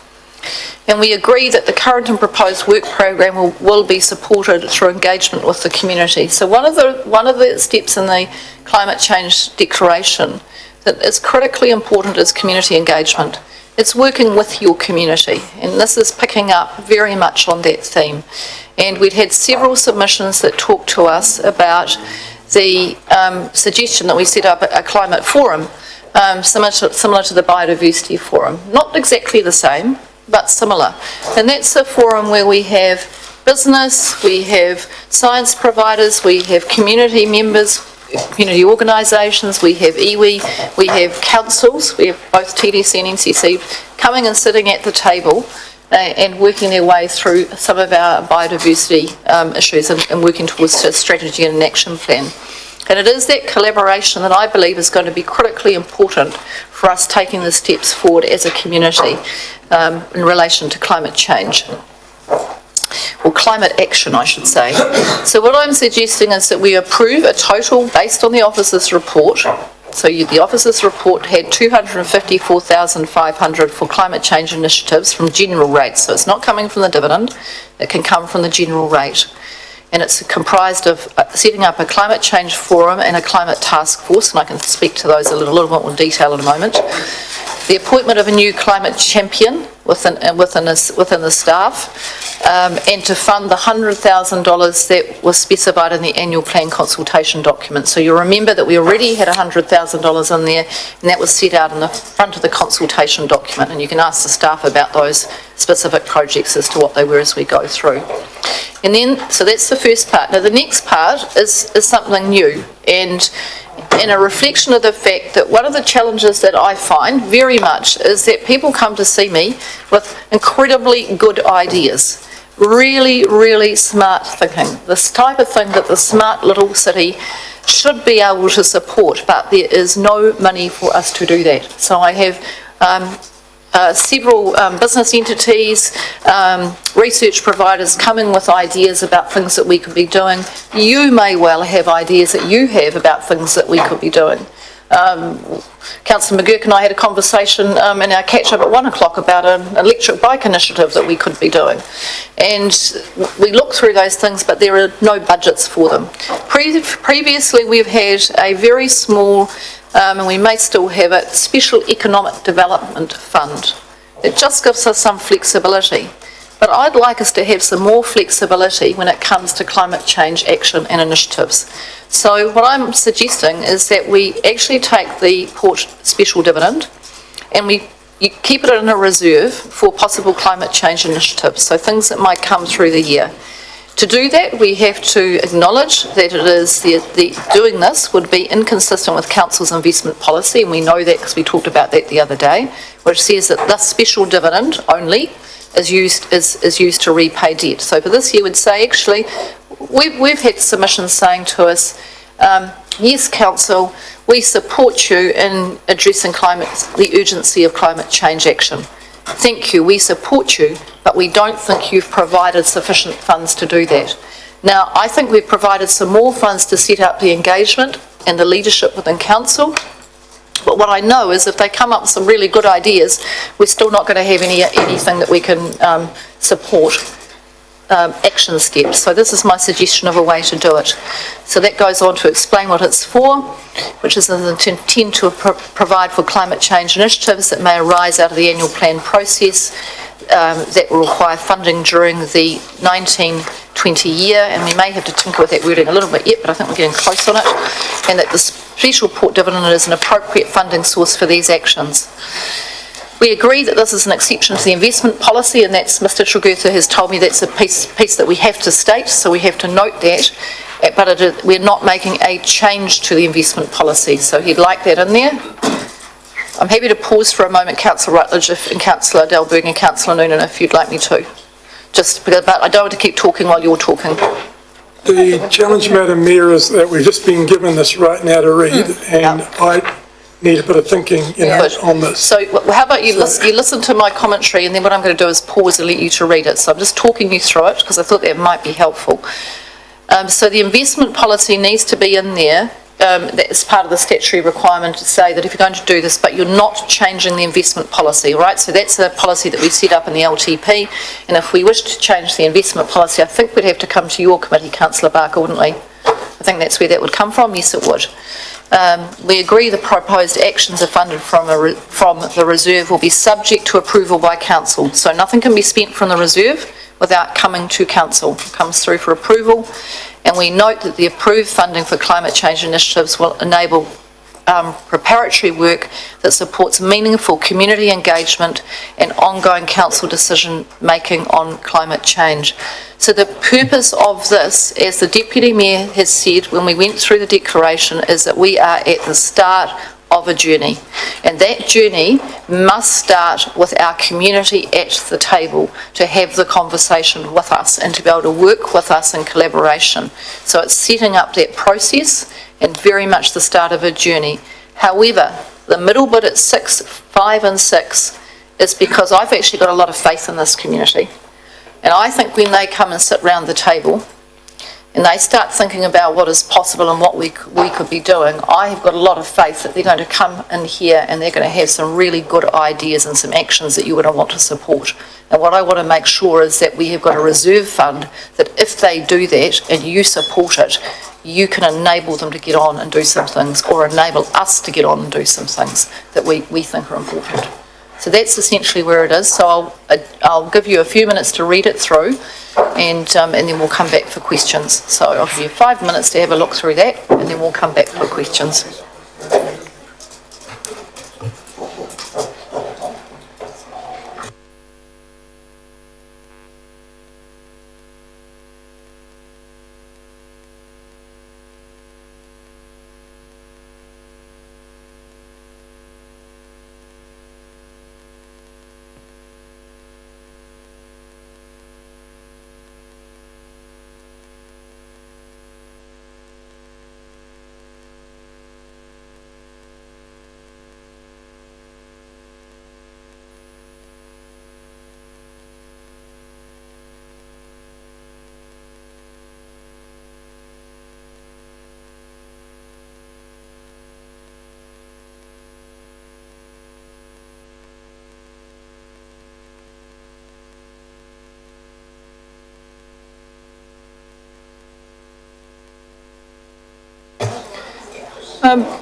I don't think I'll take an adjournment because I think we're fine. I think you're going to be 5 minutes, and then we'll come back. So we're just keeping the live streaming going, so we'll stay in the room.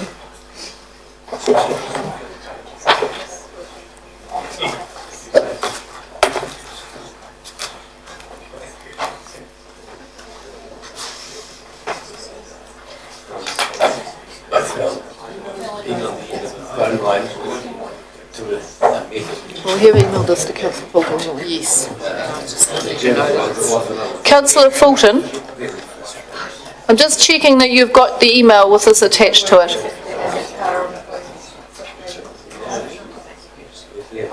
We can just check that Councillor Fulton's still with us, please.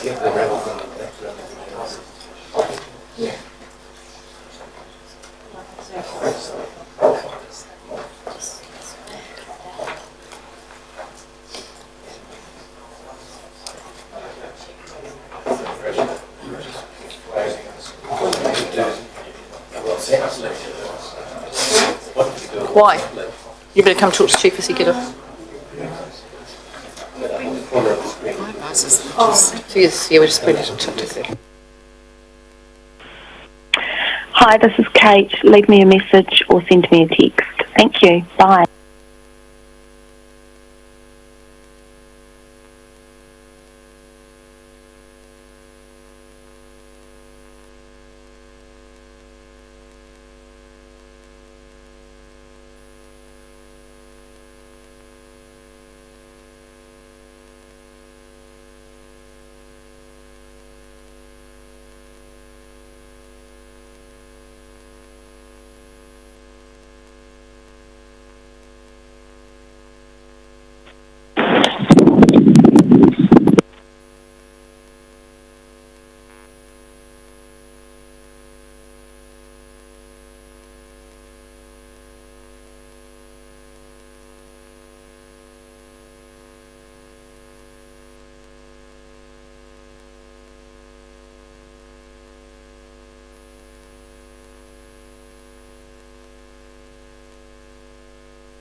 Right, I think everyone's had long enough to go through that.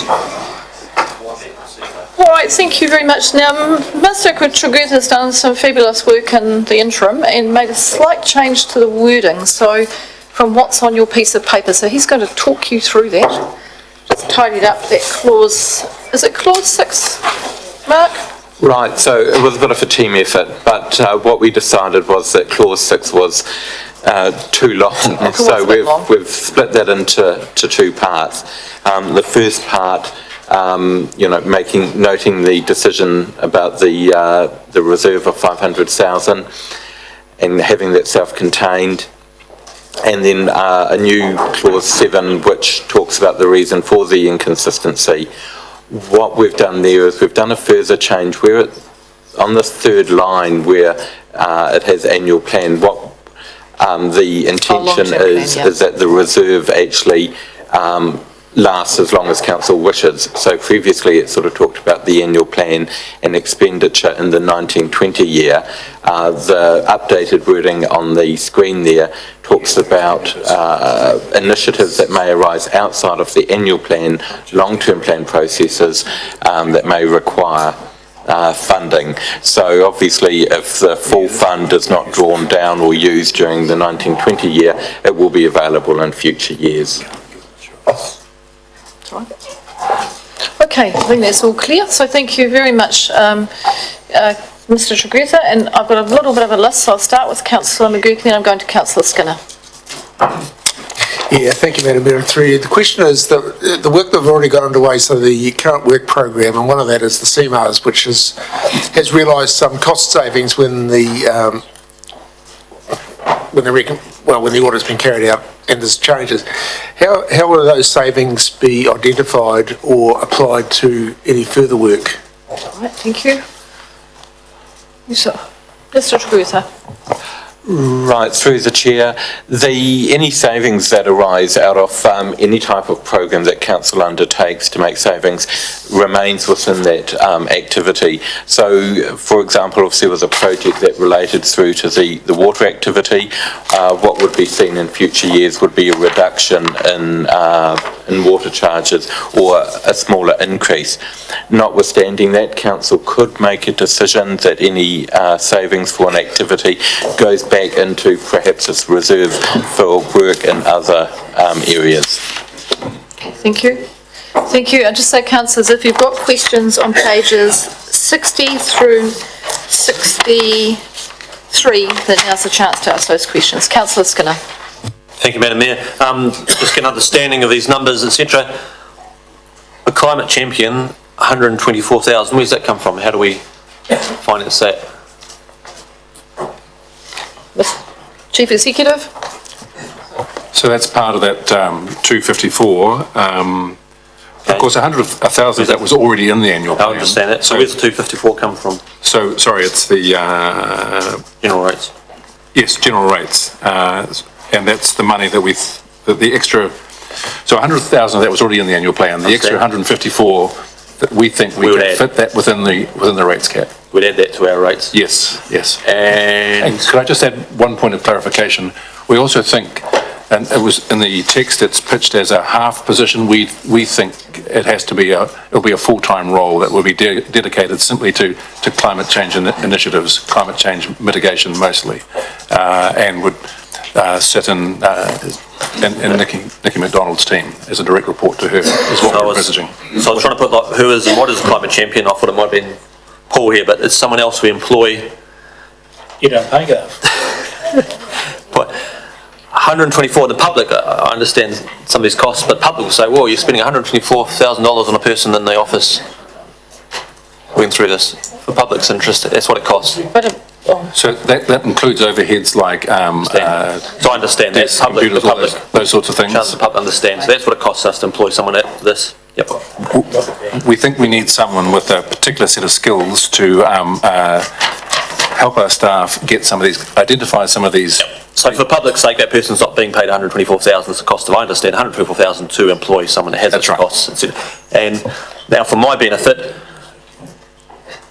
we've got number 4 or number 5. The 4 was approving in principle to fund, and the word in number 5 is transfer of money rather than funding money. So we got $500,000.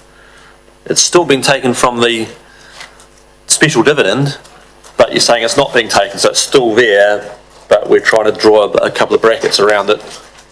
So we still get the benefit of it being in there to pay off debt or help fund debt, but it's ringed around that we can specify it. So I'm trying to work out. Ms Harrison. So through the chair, it will actually repay debt temporarily. Correct. But it will give the council the ability to make decisions around climate change initiatives and draw it back down. Okay, so that's clever, which is good, which I thought was the case. But this is in sense, and then number 7, it talks out this is an exception to the investment policy, but then it states no, number 9 that it's always at number 8 that it's not affecting investment policy, but it is affecting investment policy. Good, can you talk us through, because I did read that and think, what are you trying to say there? But Mark will explain. Right. So the Local Government Act has a requirement that when council makes a decision outside of its normal policies, that it needs to note that it is doing that, and the reasons why it's making that exception or making a decision which is not consistent. Then the legislation requires council to say, well, having made a decision which is outside of your normal policy, are you actually going to go back and change your policy, or is this effectively a special case? And so that's why we've got that additional bit there, because we're not intending to go back and change. Okay, thank you. So we're not changing policy to suit ourselves today. We're actually this is a one-off, and it's not general policy, but don't get the habit of doing it. But we've made an allowance. Yeah, so the alternative would be, through the chair, that, if council thought that it wanted to treat all special dividends for this purpose, then you would go back and review the policy. So you think this is stating we're not setting a precedent? If we said, well, we did it last year, why can't we do it again? You would then say, well, no, we made it very clear we're not setting a precedent. Through the chair, council can consider each year, and if there's other special dividends, then council can consider whether or not it wished to actually apply the money to its usual policy of repaying debt through to this, or any other activities that it wished. And in which case, down the track, council might need to pass a similar resolution. Thank you. Councillor Skinner, who's next with questions? Any other questions? I'm maybe to move what's there. Do I have a seconder for what is there? Okay, thank you, Councillor McGurk. Councillor Delberg. Thanks, Madam Mayor. I just want to go to the assessing significance of against the criteria. So to the staff, really, if we were going to take $750,000 and do something with it, does that actually come under our high in their significance or not? Through the chair, this isn't affecting community services or the services that council delivers in a major way. Yes, it's something additional, but it's not actually of the extent that council would go out and consult with. And undertaking a consultation process, you need to sort of balance the cost as far as administration is concerned compared to what the benefits are. I think on Tuesday, council sort of talked about the limits that you might actually undertake consultation with, and my view is that this would not sort of trigger a consultation process. Council often makes decisions of a reasonable dollar amount. Okay, so the question, through you, Madam Mayor. So I get the. Oh, sorry, you're still finishing. Go. Could I just add to that, in terms of the subsequent decisions that are signalled, there would be an opportunity when you're making decisions about actually drawing down on those reserved funds to consider the significance of each of those decisions. So you would have an opportunity to do so in relation to the subsequent decision making. Through you, Madam Mayor. I think the problem then becomes as we divide it to a smaller number, which looks acceptable, but on the significance, which you just mentioned there, one, the significance we need to discussed, which is in the long-term plan, in case you wonder where to find it, the degree of impact on council's debt or the level of rates it charged. So at the moment, we are going to increase our debt because we are intending to use that 500k or potentially. And if we didn't actually then take it out of our debt level, wouldn't that actually push us over the 4.3 or the 4.4, which is our max cap? So through the chair, obviously that reserve will be, the funds have been used to repay debt, and it only really has an impact when you redraw it down. And on 500,000, the interest is a maximum of $22,000 per year. So that is not material at all.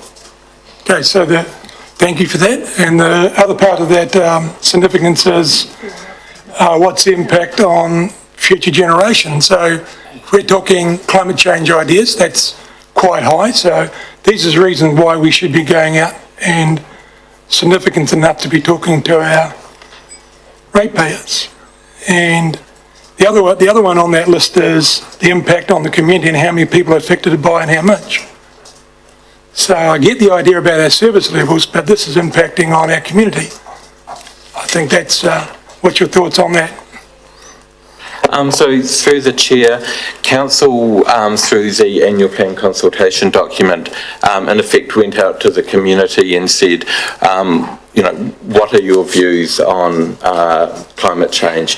And of course there were quite a large number of submissions that came back in on that, and many of those submissions were urging council to undertake actions and work in excess of what we were proposing as part of the annual plan consultation document. So through you, Madam Chair, do you actually know if the people who actually wanted a climate change emergency actually exceeded the people who congratulated us and said, well done, came in as well? Do you know that there is a significant difference? Through the chair, the number of submissions that called for further action or further funding was 63 out of the total number of submissions received, 80 submissions. So a majority called for further action or further funding. So I'm not quite sure if that's correct, Madam Mayor, but I'm prepared to accept that's what happened. My numbers say 13 people asked for a climate change emergency, 2 mentioned about a crisis. Everybody would like more money spent on it. And if they'd seen, do you think if they'd seen the 4.5 pages that's already in this report now, which we've just got yesterday, pretty impressive. And I would think, do you think that would be enough to say that we're actually doing something? Because I don't think they were informed exactly how well we are doing in climate change area.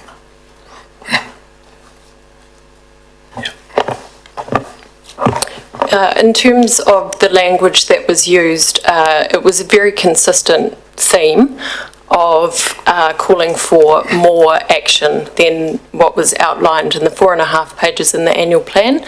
And the appendix that is attached that talks about the work currently underway picks up on many of the same actions that were outlined in the 4.5 pages in the annual plan. So I think it is a reasonable assessment that regardless of the work underway, there is still an appetite for further funding and further action by council on this issue. Sorry, Madam Mayor, I might have got the wrong 4.5 pages I was mentioning here. I'm mentioning the 4.5 pages from 142 to 146 in our latest document we only got this week, which is a pretty impressive list of actions we have got already. The other piece here too that actually covers our significance was... Councillor Delberg, I do think that Ms Hayden Clark understood what you were referring to. I just want to check that. Ms Hayden Clark, you understood that Councillor Delberg was referring to the agenda, and then you were relating back to the consultation document as I understood in your answer. Through the chair, that's correct. Thank you.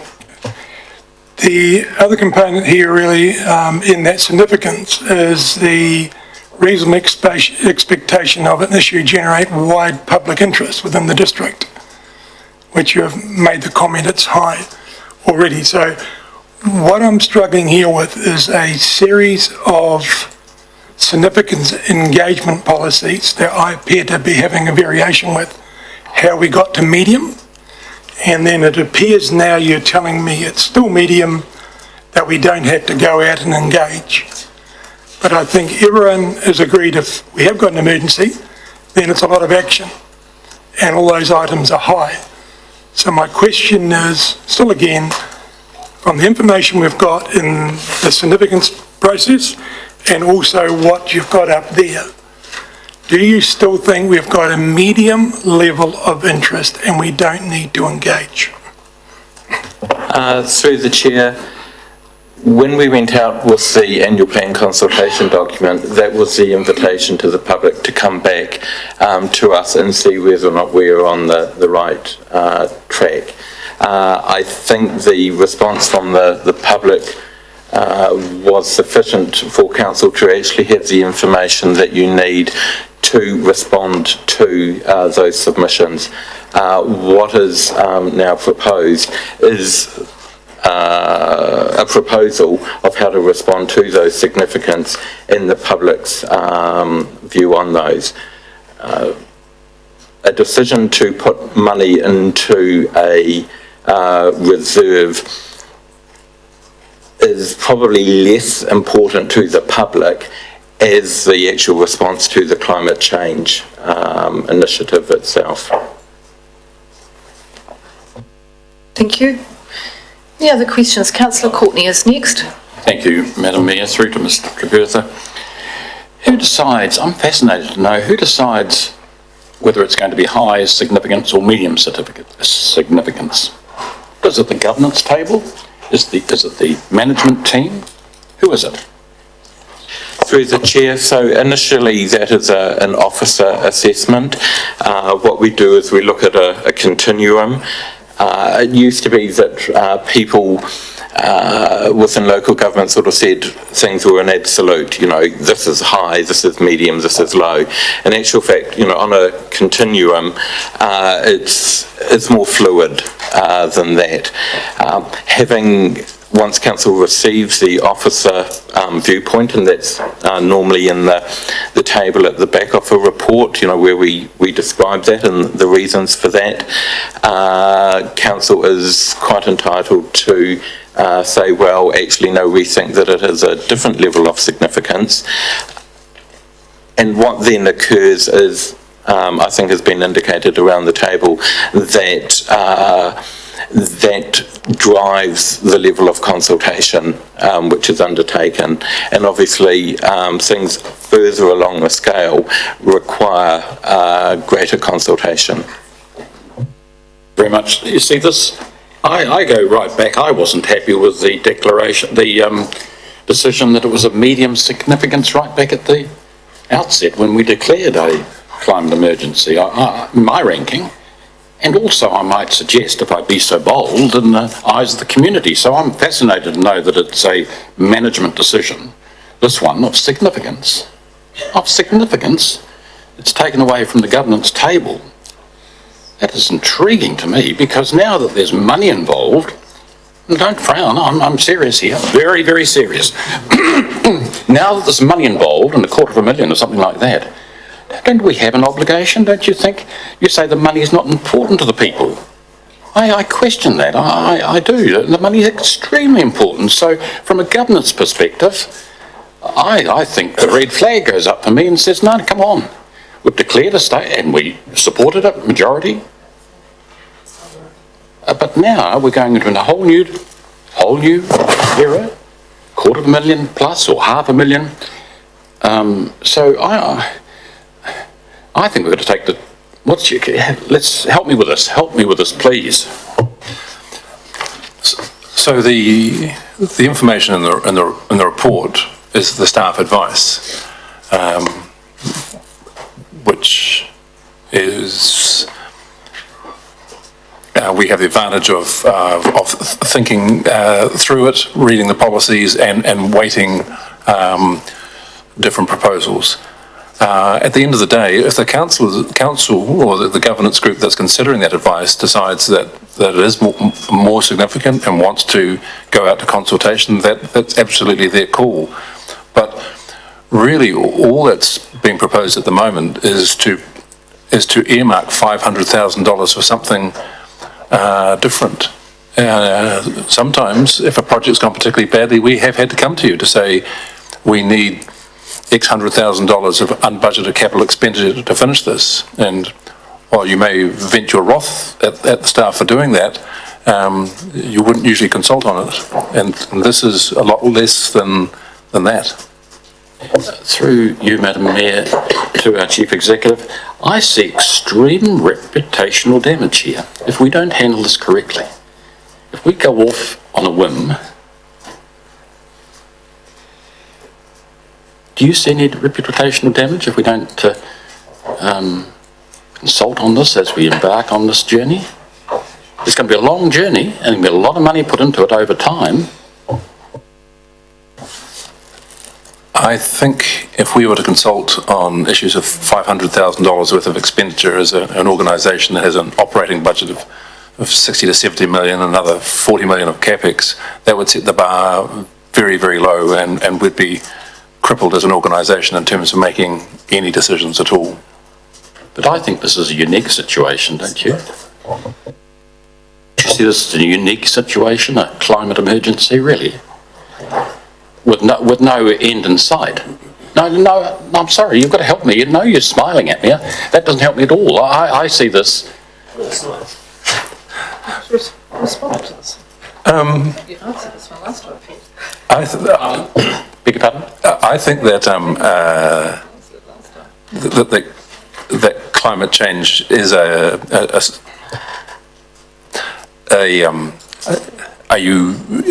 yes, it is.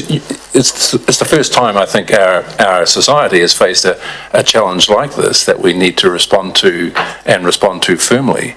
But in terms of what we're talking about at the moment, and that's what it is, what the council is going to be spending money on, what we're going to do, at the moment we still haven't come up with any concrete proposals at all. All the Mayor's proposal is enabling a little bit of flexibility when options do come up.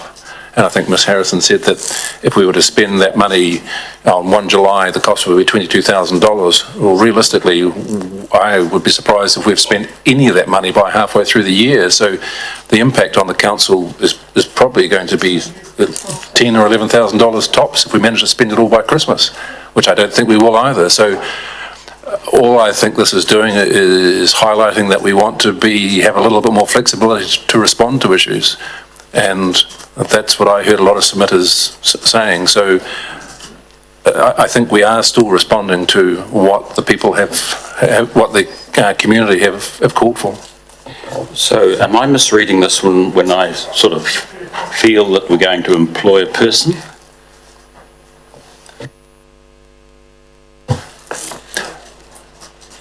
Yes, and the key thing for that person is to help us decide what we're going to do. I mean, we've got a draft copy of the CMARS report. We have to bring that back to the council. I haven't seen a full copy of it myself, but I know that some of the issues there will be quite challenging and could take years to address. We're not proposing that we're going to fix every problem within the next year or two, but we need to be starting down the path. And that gives us this ability. But again, the way the resolution is set up, it has to come back to this council to decide that it's a good idea. Thank you. Any other questions in relation to the Councillor Rutledge? And then I'd quite like to speak to what's... Thank you, Madam Mayor. I am concerned that the questions I need to ask are of a legal nature, and so over to the Chief Executive as to how best to deal with those. Before we do that, though, I do have one other question, and that is, we've obviously only just got this information now.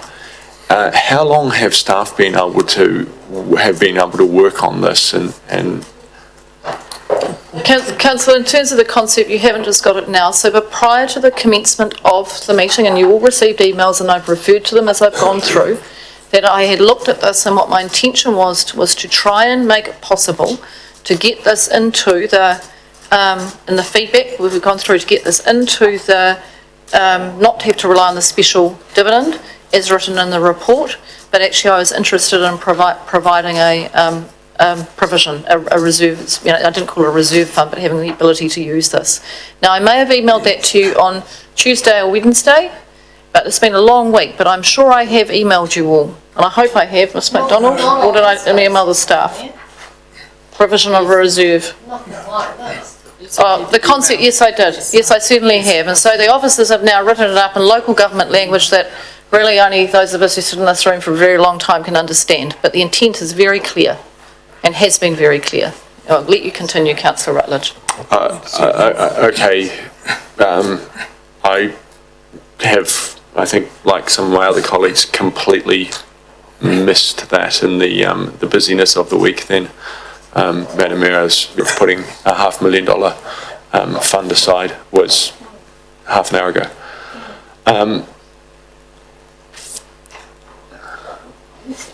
So the answer to the question is that staff have been working on this for some days and have been able to consider all the impacts on it and lined this decision up with legal advice we've previously received about the climate emergency declaration.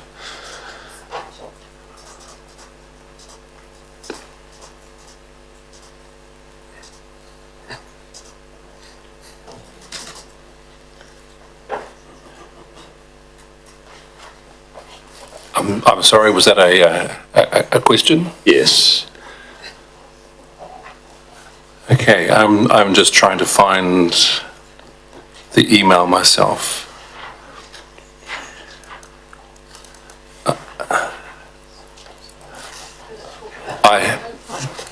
You're looking for my email. Yeah, that's the one.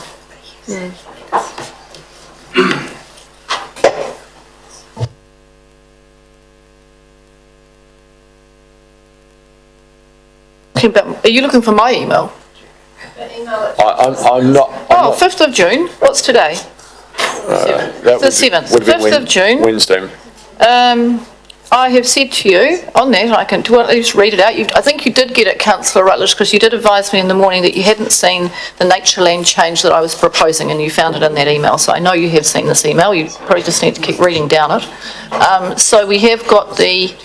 What I've said to you is I understood that some of you didn't wish to look at using the dividend, and so we were going to work to try and get that in. And I believe the draft AP funding for climate change should remain as rates funded in any event rather than use the special dividend. So I'd like to use 30 to 50%, but potentially 100% of CAPEX of the special dividend to be held in a reserve for climate change action, subject to full reports to Council. I think it's very clear.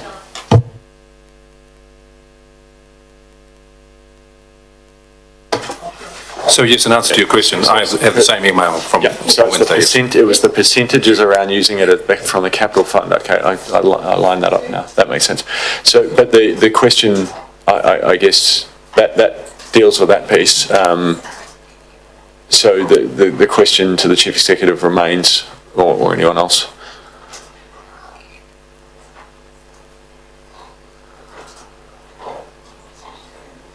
So through the chair, yes, I mean, we had notice of, we got this recommendation as well from the Mayor, and we've been working out the resolutions, and it's certainly raised no warning bells at all. It's completely legitimate and use of those funds and creating a reserve. Any further questions? And that is in light, absolutely in light of the legal advice that we received regarding the climate change emergency.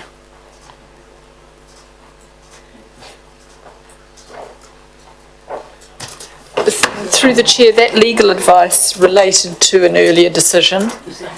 that decision does not bind you to any particular action now, you're taking another separate decision. Madam Mayor, I'm very uncomfortable about asking the next question I really feel I need to ask in an open meeting.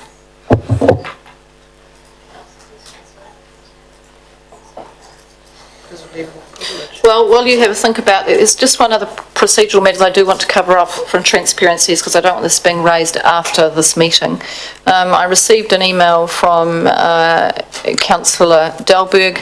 Councillor Delberg, you were concerned and raised concerns about a potential conflict of interest matter that you raised against Councillor Fulton because you considered, I think if I'm reading it correctly, that climate change is a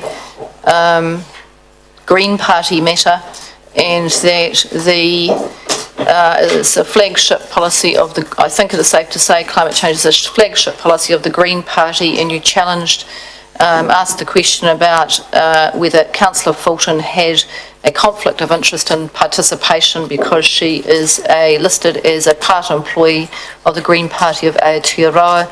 I understand from the Chief Executive that he has given advice to Councillor Fulton, and I just, perhaps for the purposes of the record, as to whether she had any conflict, and I'd just like him to give his view on that, because I don't want this being raised at a subsequent point in time. Chief Executive? Yes, and so if this had been a debate about assisting the Green Party in some way, direct funding, discount for a new office building or something like that, then yes, Councillor Fulton would have a conflict. But in terms of she works for a political party that has some views in terms of our high-level strategic decisions and operating decisions about how we as a council operate, the view is that's a lot less of a risk.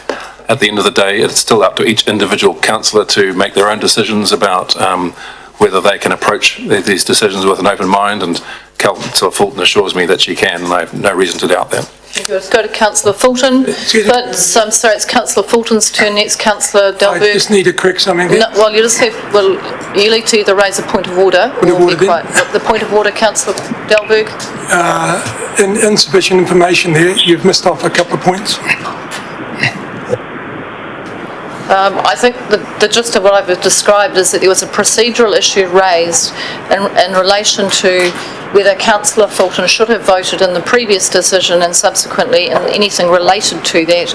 And what I'm making the meeting aware of is that she has taken advice from the Chief Executive and considered her advice, and nothing has been raised where there is a consideration that this is something that she should excuse herself from. And I think that's in fairness to Councillor Fulton. I don't want this being raised subsequent to the meeting. So Councillor Fulton, I'll just go to you just to confirm your position and what your intention is. Yes, that's correct. Can you hear me okay? Yes, we can hear you very clearly.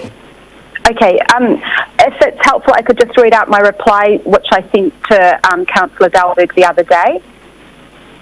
Probably if it's very brief. I just wanted to procedurally get that out of the way. Thank you. So just briefly, I think that in my mind the recent climate change emergency declaration was initiated as a international movement responding to, among other things, worldwide school strikes and increased activism, including the Extinction Rebellion movement. And what we witnessed was our community rising up and supporting this international call for emergency action now. The recent drought and fires in previous years of severe weather events has also highlighted to our community just how real climate change is now, and it comes at a very high cost financially into our environment and infrastructure. So it was a submission from our community which I was listening to, and I don't believe the work I do with the Green Party in any way influences or predetermines my view or decision-making processes on council. I'm very careful to keep an open mind throughout the process. The Minister for Climate Change chose to make a late submission with a central government perspective, which was helpful with regards to knowing how local government can respond to requests from its community to take action and at the same time augment the work for the Ministry of Environment.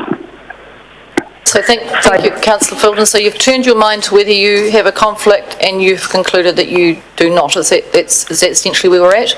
Yes, that's correct. Thank you, all right, thank you, right, let's cover that off. Point of order, Madam Chair. Again, just insufficient information. You're not actually reading the whole component which I wrote. You're missing one important bit there at the start.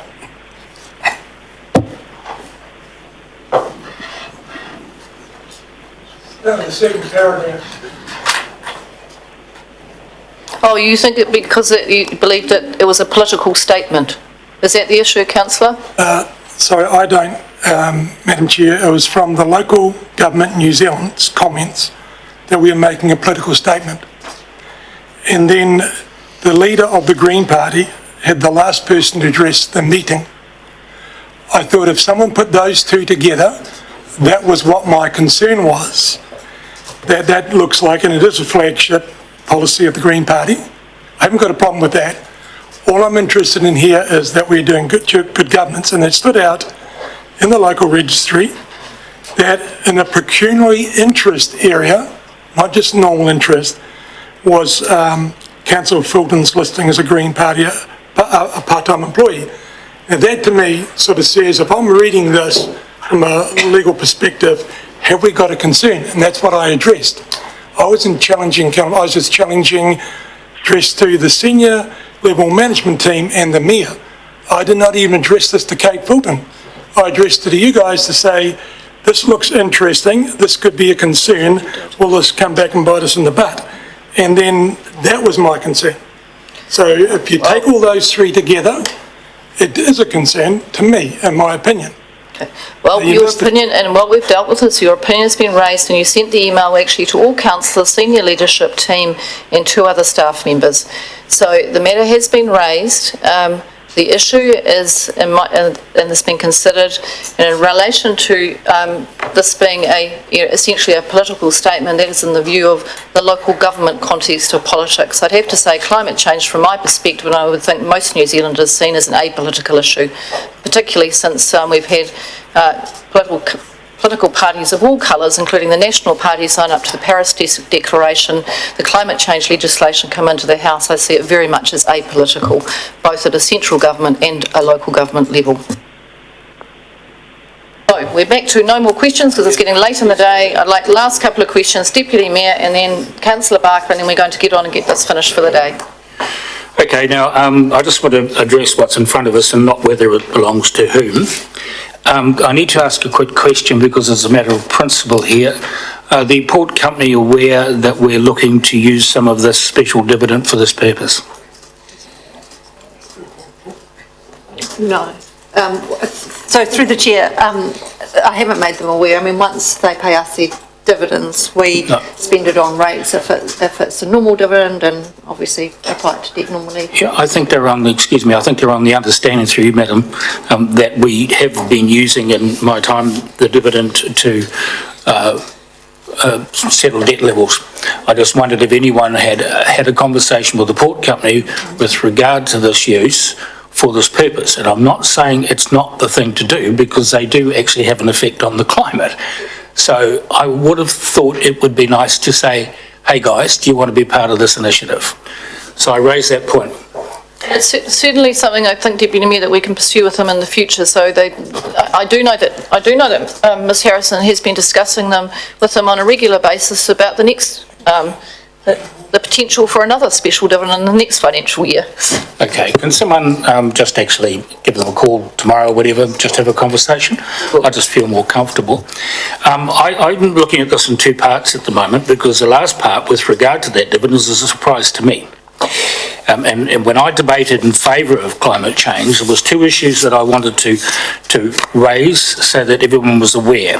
One was the use of that special dividend, and secondly, consultation. And I thought consultation was quite important. In my conversations with the Mayor in the last few days, under number 3, I've agreed with the establishment. I think this is our first step to doing what we're trying to do. I need a bit more conversation around that as to their purposes and their actions. I'm not saying I'm against that section 3, but I think we need to tease it out so that everyone gets a clearer picture of what actually those roles are going to be. I'm not asking to be defined down to the last heap of grass. I just want to see those in there so that we know how are we going to select the people for the task force and what their roles will be. And I'm very keen for them to be the ones that do consult the public and bring it back to us. Okay, I think they've got a very strong So Ms role. Hayden Clark, thank you. Through the chair, in terms of the three components that are described there, would you like me to, I will speak to all three and what those three components could consist of. So in relation to the appointment of a staff member within the council staff, the role of that person is predominantly one around coordination and integration across the full suite of council business units that have a climate change component. There is also an engagement and advocacy part that can sit as part of that role, and the engagement critically is with the community. So it would have a role in supporting the establishment of the Climate Forum. And in terms of advocacy, it's maybe part advocacy and part information. It's about that person being a central point to remain informed on the issue, and also to be able to provide a Nelson City Council and local government perspective where that's appropriate into processes that central government is progressing, for example. So that's some of the components of that role. Thank you. That's the sort of explanation I think we need, the menu we need to go with these various roles, because I believe that what we've got in front of us is the right way and we have to do something. We can't sit back and debate it. Come to the next point with regard to the $500,000. It is new to me. And I have to say, if everyone is happy with it going into a reserve for purposes, I would definitely like to see stronger measures in this with regard to its use.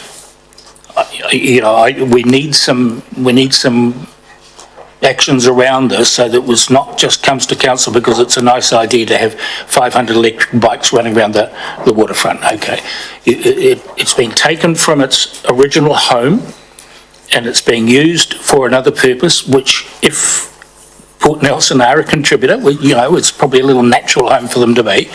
But I need some really strong rules around that. Okay. Now, I'm not going to check it out tonight. I'm going to give you that message because you're going to bring it back. And if it doesn't comply with what my thinking is, then it's going to go sailing somewhere out in the harbour. Thank you, Deputy Mayor. I think there will need to be some criteria developed for that, and Ms Hayden Clark and Mr Trigutha are making some notes about that. We'll also note that in the minutes, EJ. Thank you. Councillor Barker, and then we're going to get to debate. Thank you. My question is to Chief Executive. How comfortable did you feel and how significant did you think your decision was to recommend to this council a departure from an established, well-considered revenue and financing policy? Without virtually out of the blue, without any discussion with your council.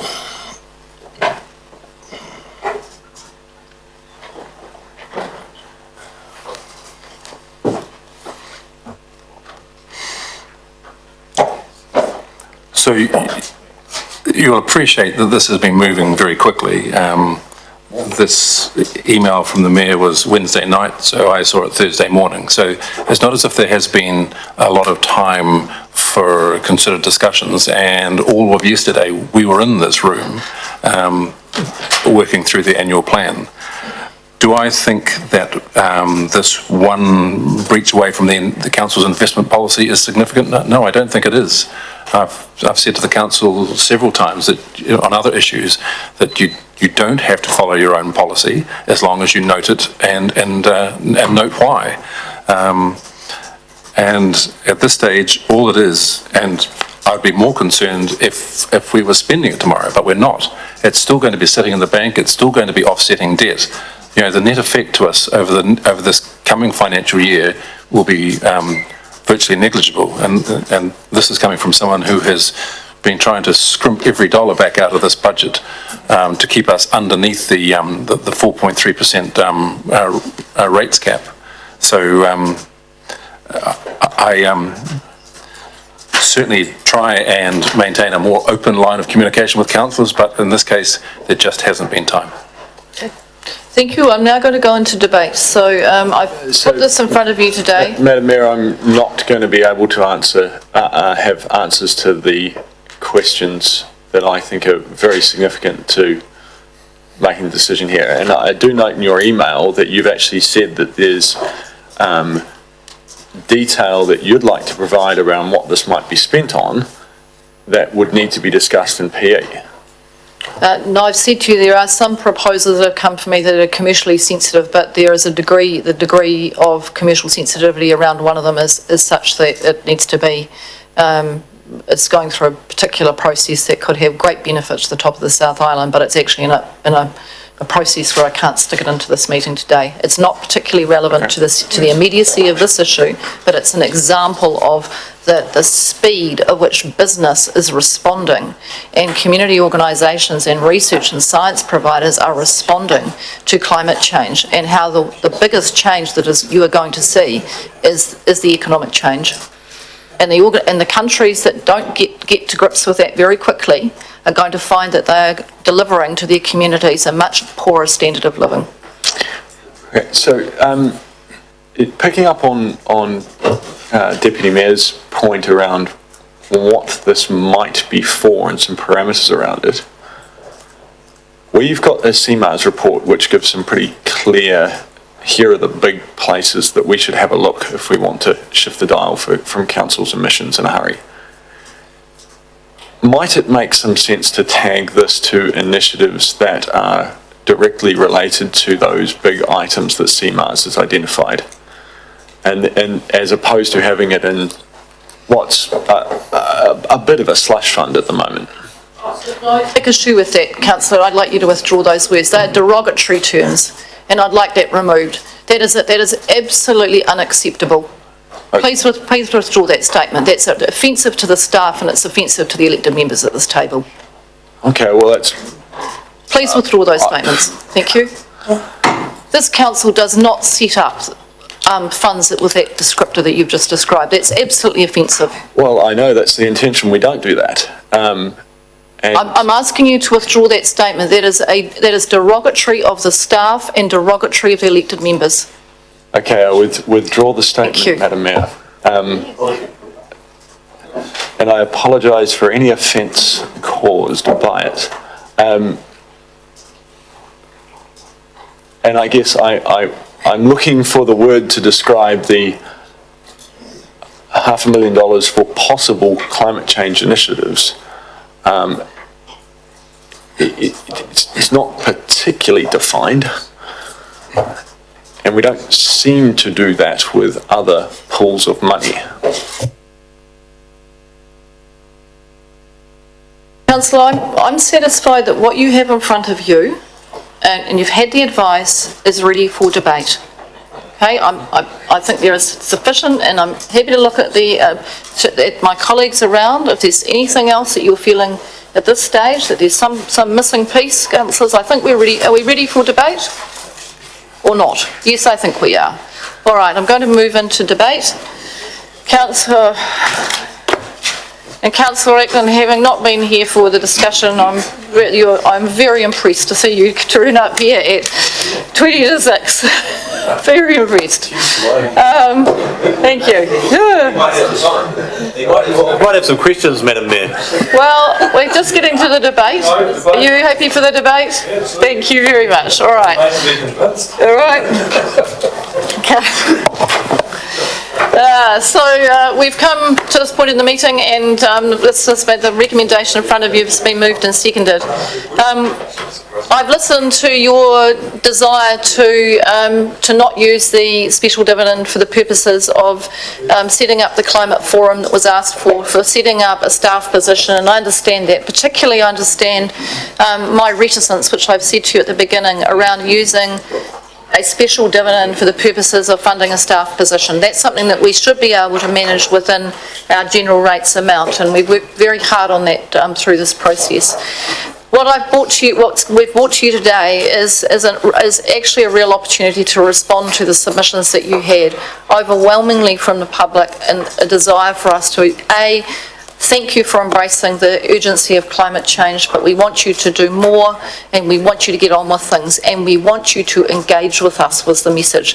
The call for a climate forum was strong, and it is something, as I said to you, as I was developing the annual plan, that I considered, but I left it out of the document because I wanted to see what would come forward from the community, because I think that's actually, on these big challenging issues, how local government is going to make most progress. I actually believe that we play a critical role in climate change action, that climate change action will be effective where local government steps up and leads with its community.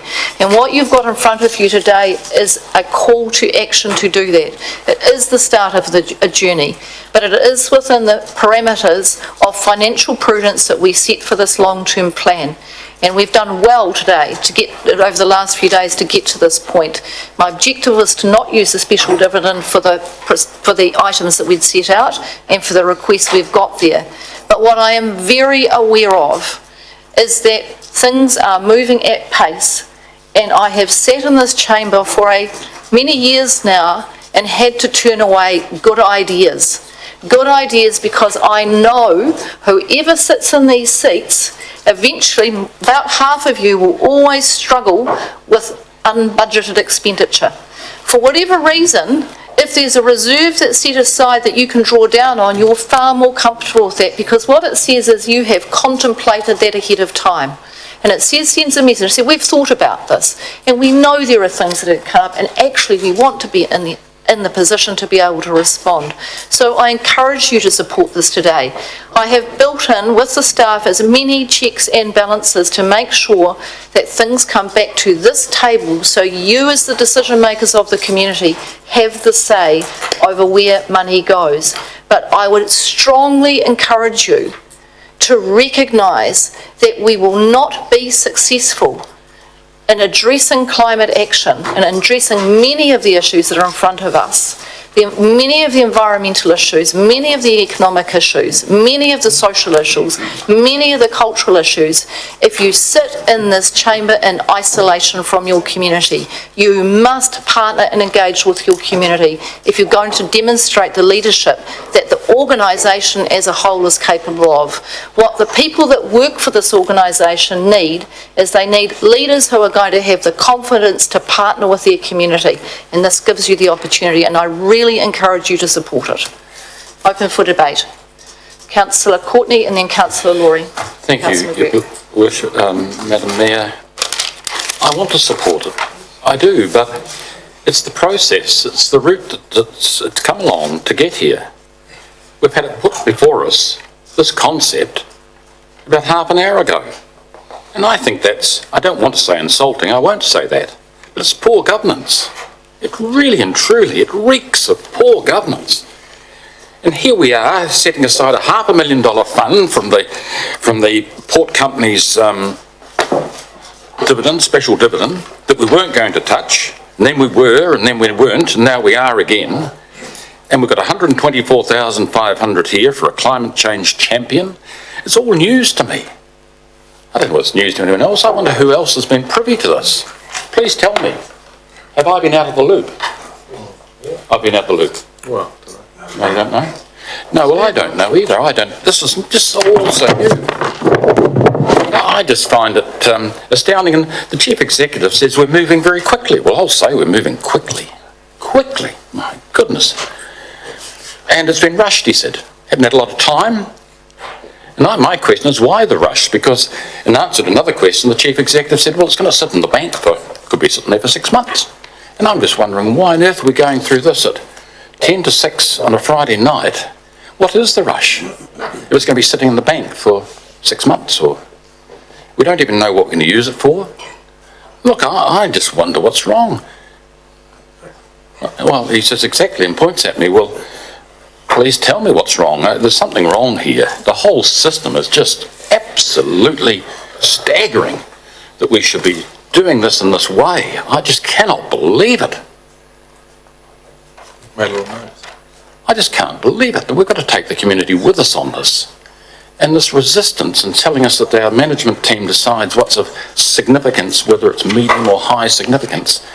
And I think as the people's representatives, we should have real input into this. And to me, I said right at the very beginning, I can remember asking one of our management team questioning about the fact that this climate emergency was only of medium significance. To me, it was as high significance. But what would I know? What do I know about that? And I still think it's of high significance, particularly now we're starting to put money into it. $500,000 into an investment fund and another 124,000. I'm just absolutely staggered at the process here today and the way we're going about it.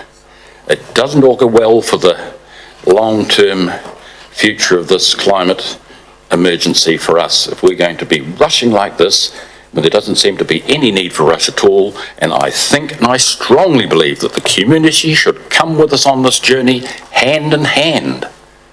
Hand in hand. Understanding it. There's so many people that don't even understand what we're doing. They do not understand what we're doing. I'm explaining to people every day what the concept is, what our concerns are, what the what the seriousness of it is, and how we have a responsibility to attend to risk. And I say to them, well, wiser people than you and I have told us there is a risk there. So as governments, we've got to cover ourselves. And so that's what we're doing. But I won't say insulted, I tried to avoid that before, but I just think the process for this and the speed in decent haste just unsettles me terribly. I think we're going off on the wrong foot on this. Councillor Laurie. Thank you, Madam Mayor. Just listening to Councillor Courtney, I had an image in my mind of a fire engine with firefighters on it, ready for action, racing to a fire at 30 kilometres an hour. And the word emergency has meaning. And what we did not long ago is almost all of us declared an emergency, that Nelson City was going to treat climate change like an emergency. You don't race to an emergency at 30 kilometres an hour. Sometimes you take shortcuts. Sometimes you will break the speed limit. Sometimes, you might drive a little bit recklessly perhaps, because it's an emergency.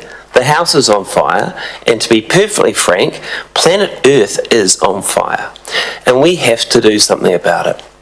Now, this isn't perfect, and I understand why some people are concerned at the haste with which it has come before us, but if we don't actually do something about having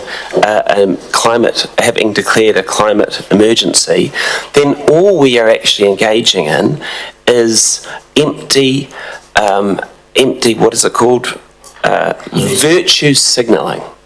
Now, I think we're better than that. I want us to be better than a virtue signalling council. I want us to actually do something about the biggest crisis facing the planet. And, people can say, oh, but you're just a little town, what difference does it make? Well, if you took every country in the world that is responsible for less than 1% of emissions, like New Zealand, and you added them up, you'd get 30% of the world's emissions. The same thing applies for towns and cities. We are all in this together. We have to respond. So I'm going to support this. I appreciate people's concerns, but I just ask you to think about the meaning of the word emergency. I actually ask you to think about your families in whānau, your children, your grandchildren.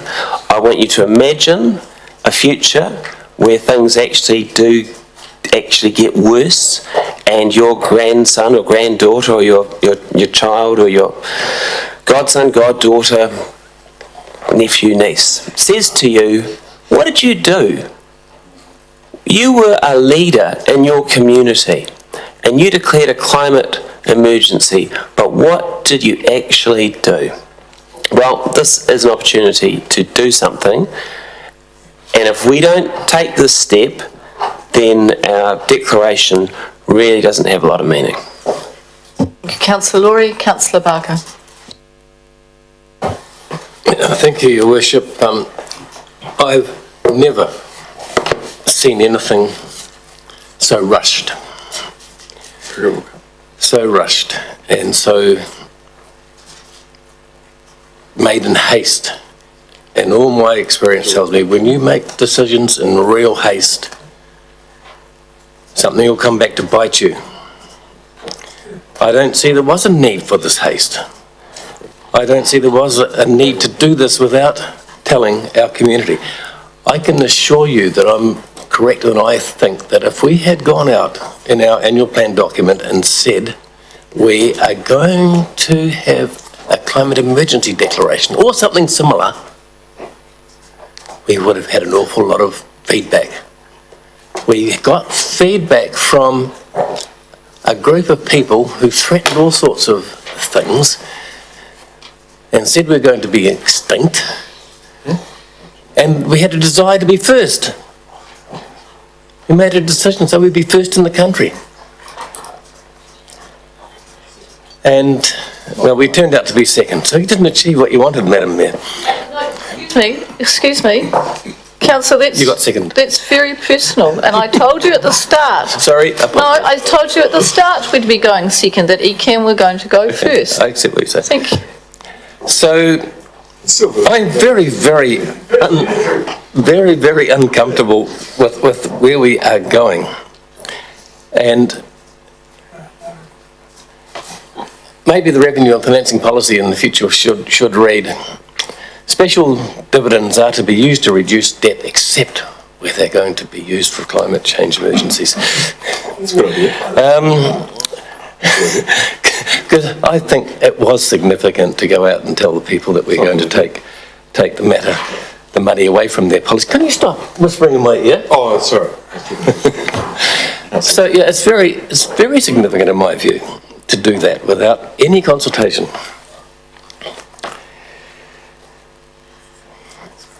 In terms of what is going to happen, I think we're hastily rushing in without giving our community a chance.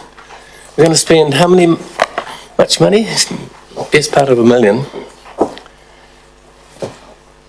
And we don't really have a plan. We haven't really discussed what we've got to do. People have come up with what, at the last minute, here today, we're being told it will be used for a forum task force, a climate champion, and a forum. So, I'm just so uncomfortable with rushing something through without consultation. I'm certain that if we'd properly consulted, you'd have had a completely different response from the community. So I'm not going to be in favour of it. Thank you, Councillor McGurk. Thank you, Madam Mayor.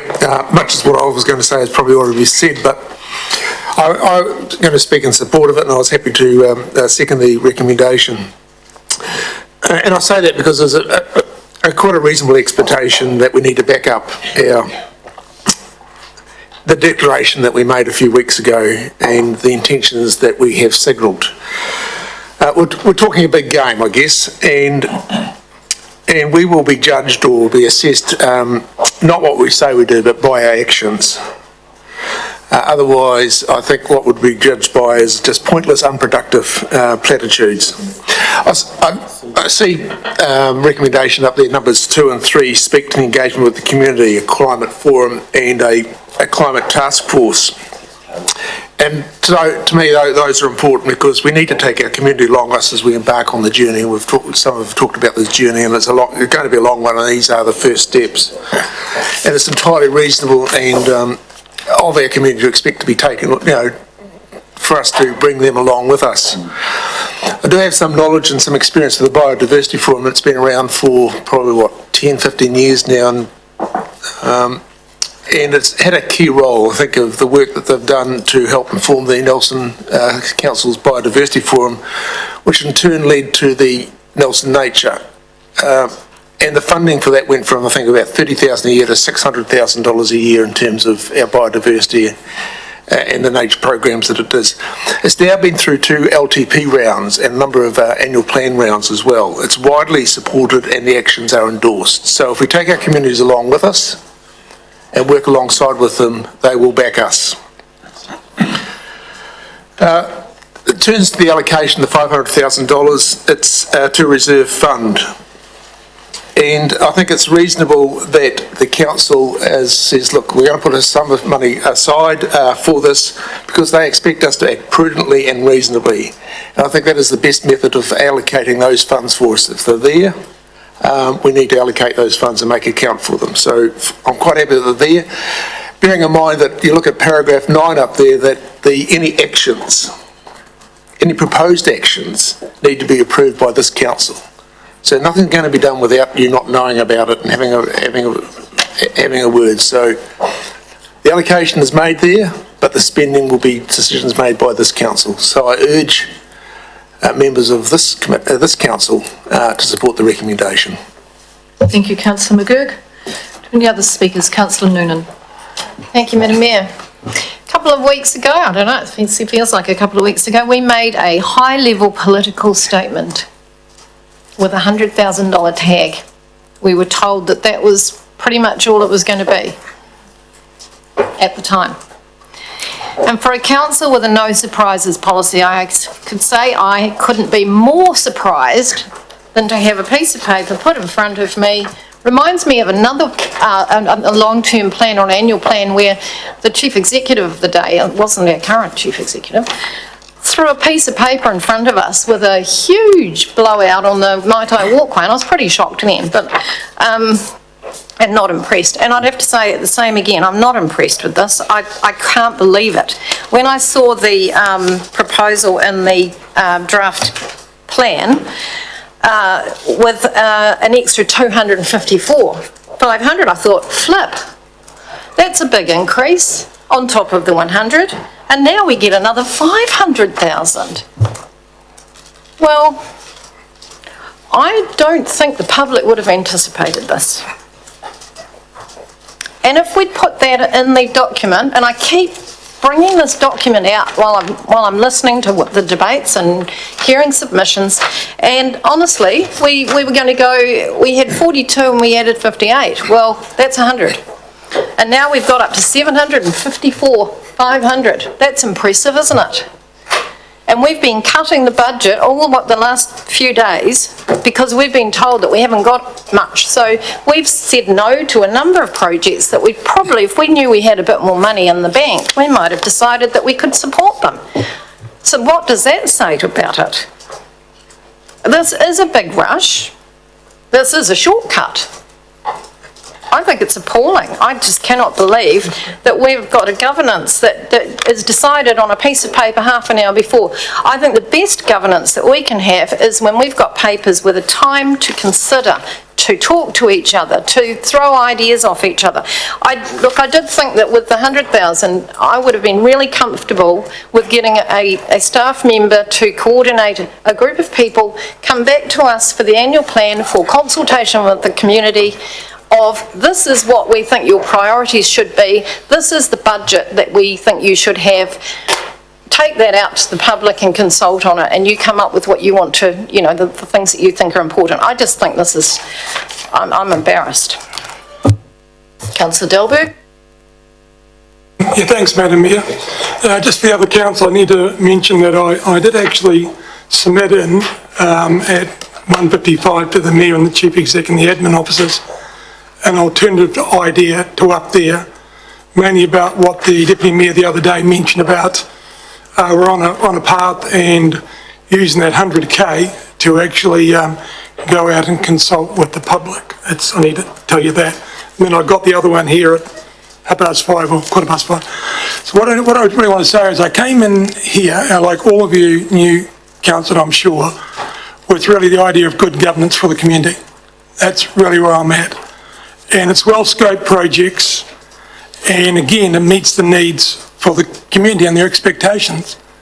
And it needs to be priced right, and we know what we're getting. And less waste of staff time, because that's frustrating for them, and wasted funds. And then I'm reading this document, and I go here, so we go out and talk to people, and under climate change it says 3 areas.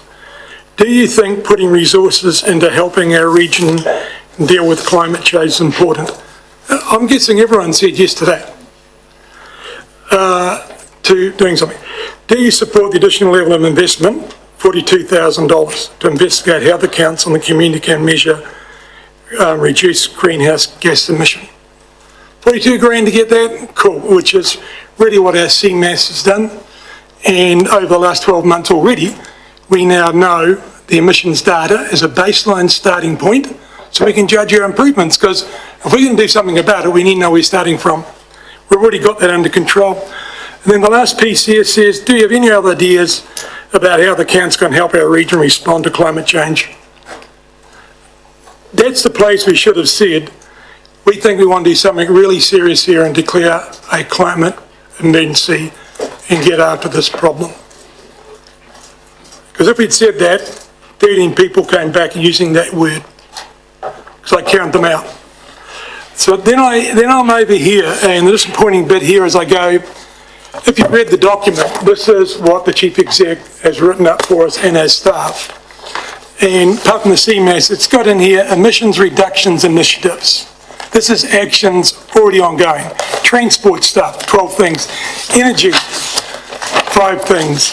Land use management, waste, action underway or planned, improved capacity regarding carbon impacts. Councillor Laurie and I and Barker and Matheson are already on a waste minimisation thing. We've been doing that now for the last 3 months. Some exciting stuff going on there. Specific emissions reductions initiative, I'm on page 2 now.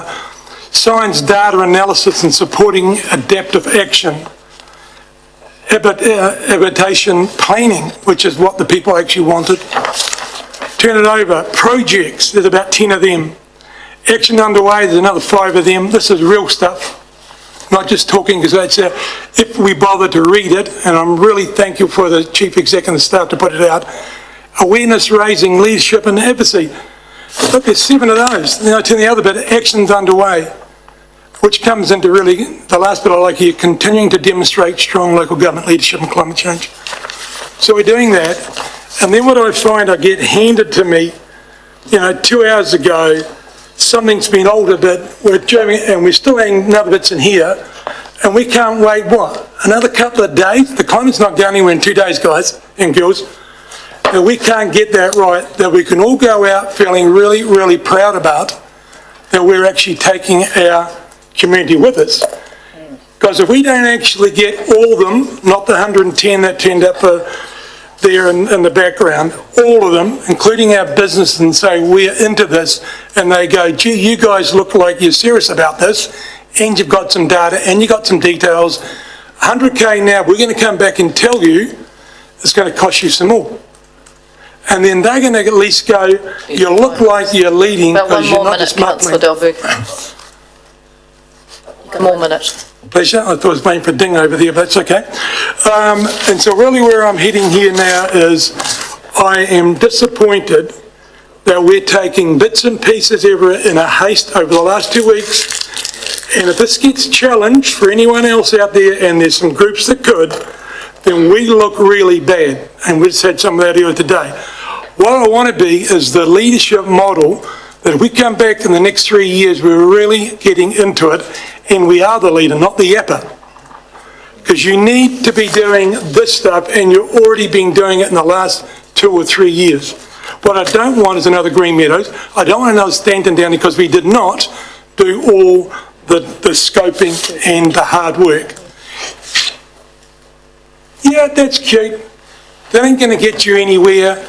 You need to be doing something like you're doing now and continue on with this. 100K, going down the pathway that Councillor Deputy Mayor Matheson mentioned.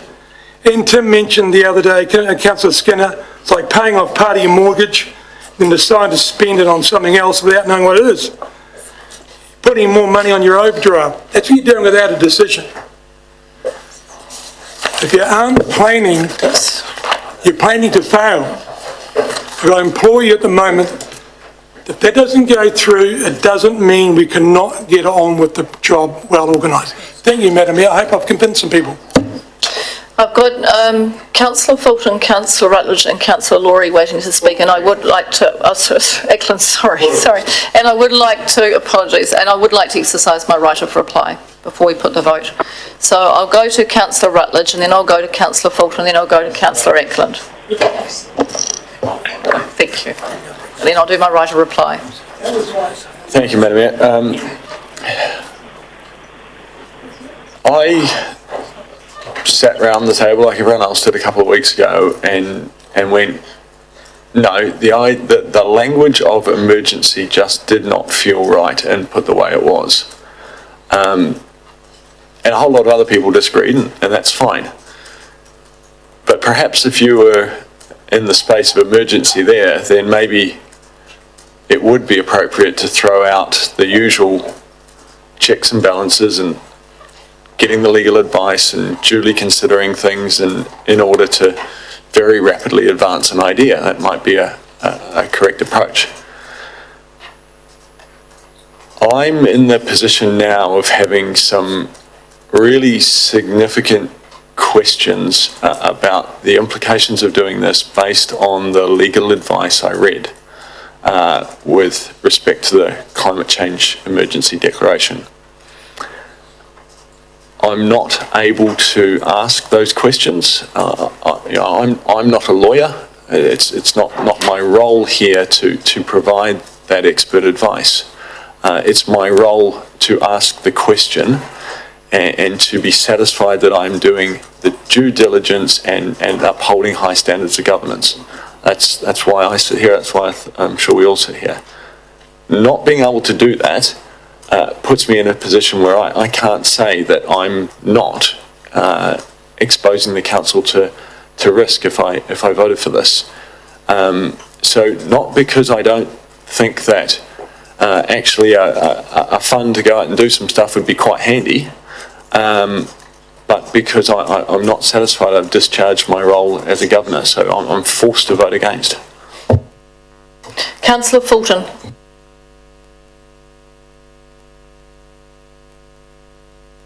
Councillor Fulton, thank you. Thank you. Can you hear me? Yes, we can, thank you.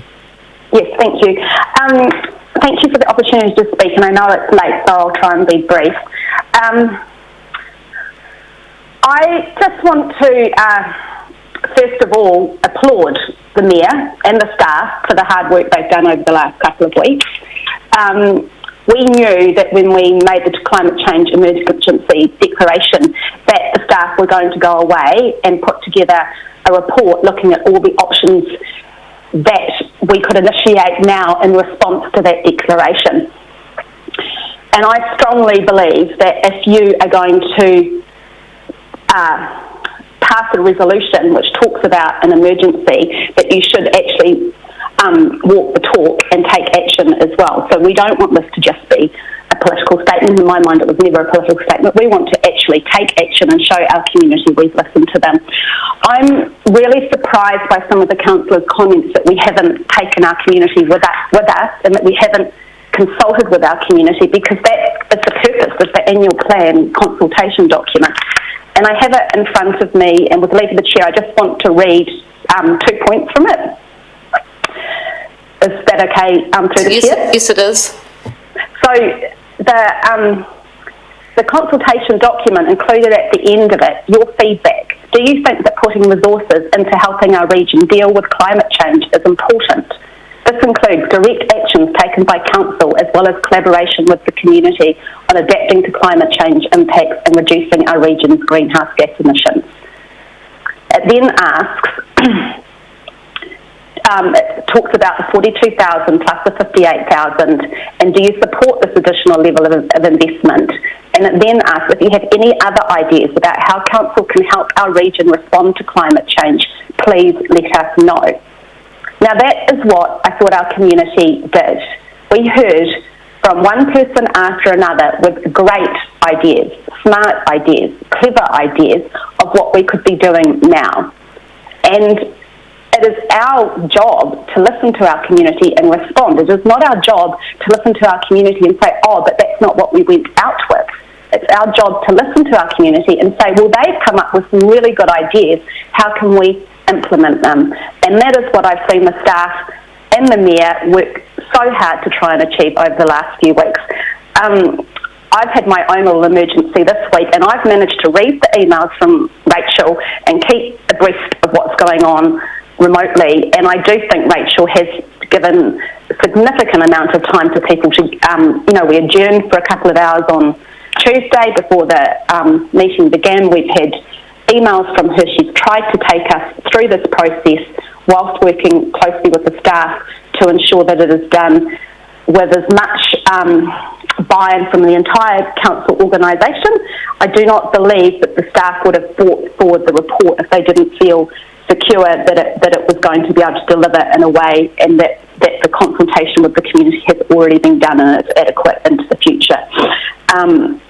This is my 9th year on council, and we have had climate change come to our attention time after time after time by our community, and each time we have been restrained for whatever reason. I'm not going to go into them because there's too many. We've been restrained in taking action, and I think in the last 3 years, the fact that there has been extreme weather events, and maybe the fire, when people actually see the fires, and the Mayor was in the fires, and that incredible, as Councillor Laurie was saying, that having to address a real emergency, which is as a result of climate change, and seeing that cost and that devastation, if you haven't understood the impact of extreme weather events before then, you should have understood them after.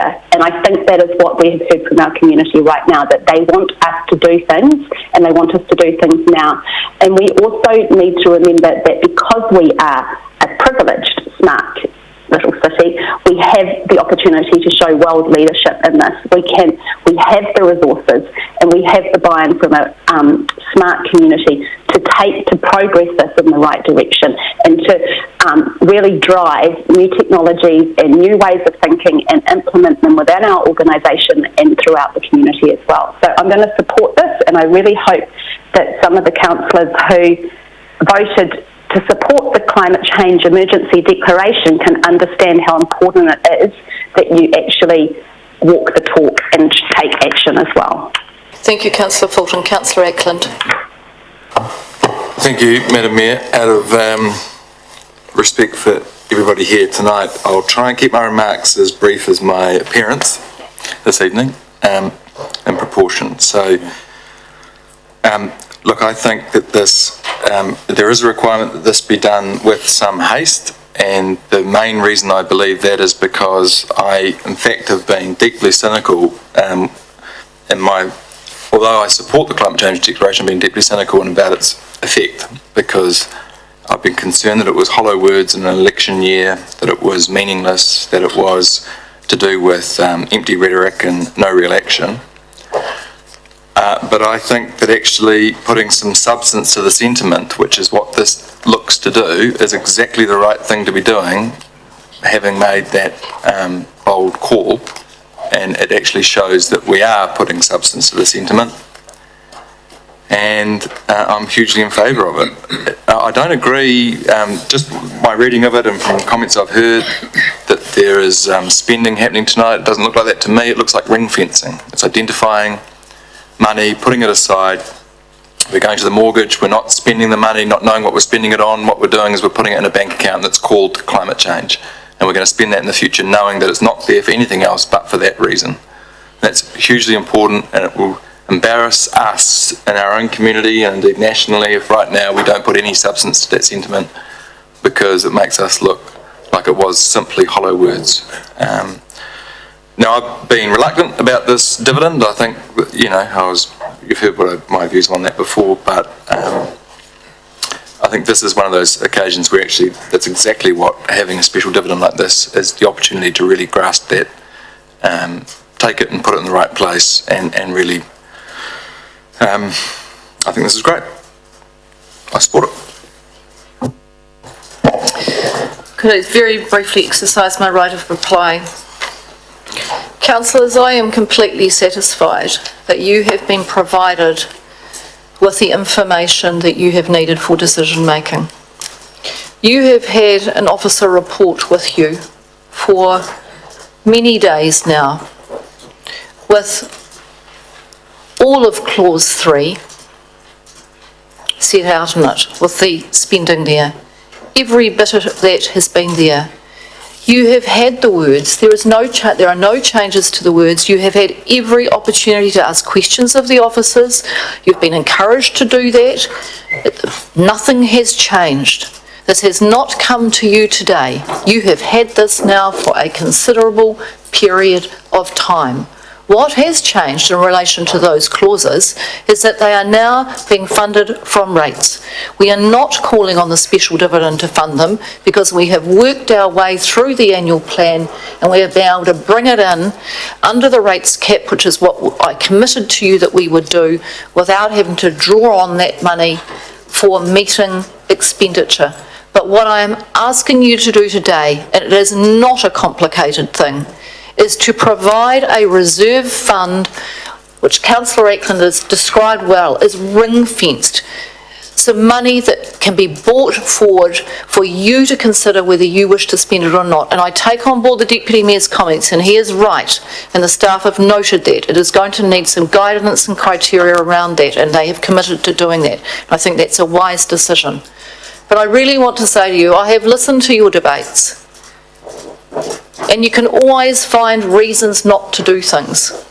You can always find reasons not to do things. But I remember being in here with Mrs. Matthews in her wheelchair not that long ago, a former councillor of this city. And she said to me, Rachel, you're not remembered and you don't help your community for what you don't do. You're actually remembered and you help your community for what you do do. And I just encourage you today to do something.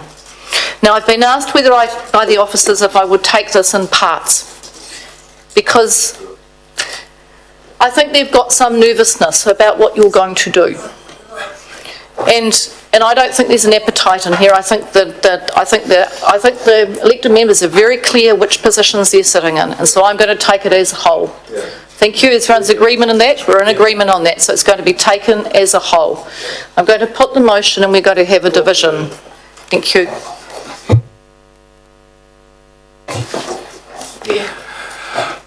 Councillor Ackland? Yes. Aye. Councillor Barker? No.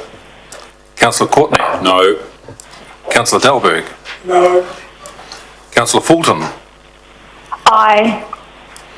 Councillor Laurie? Aye. Councillor McGurk?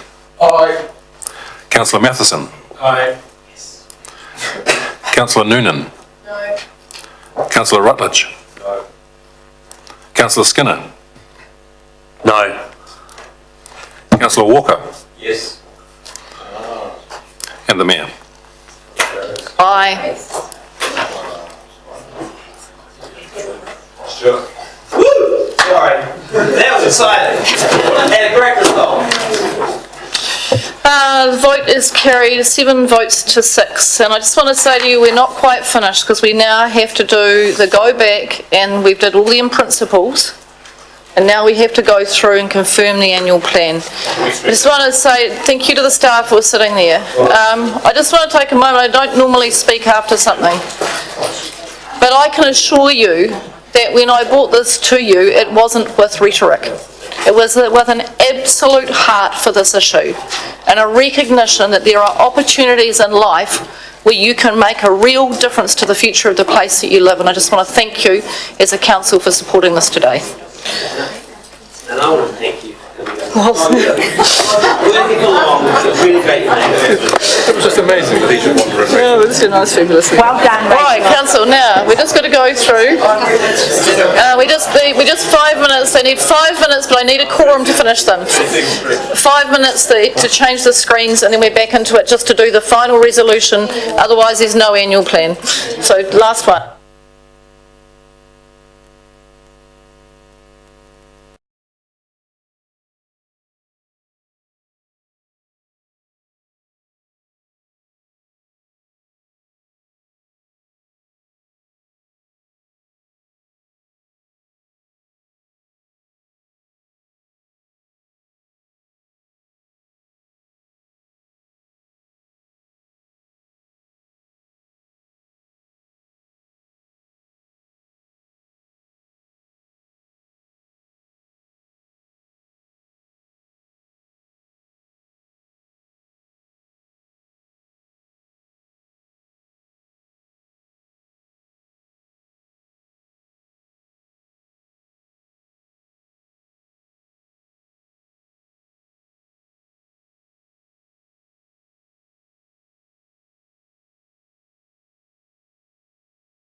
to see deliberations report, so I wasn't quite sure what that. Yeah, so all that'll get picked up, so that's a matter of...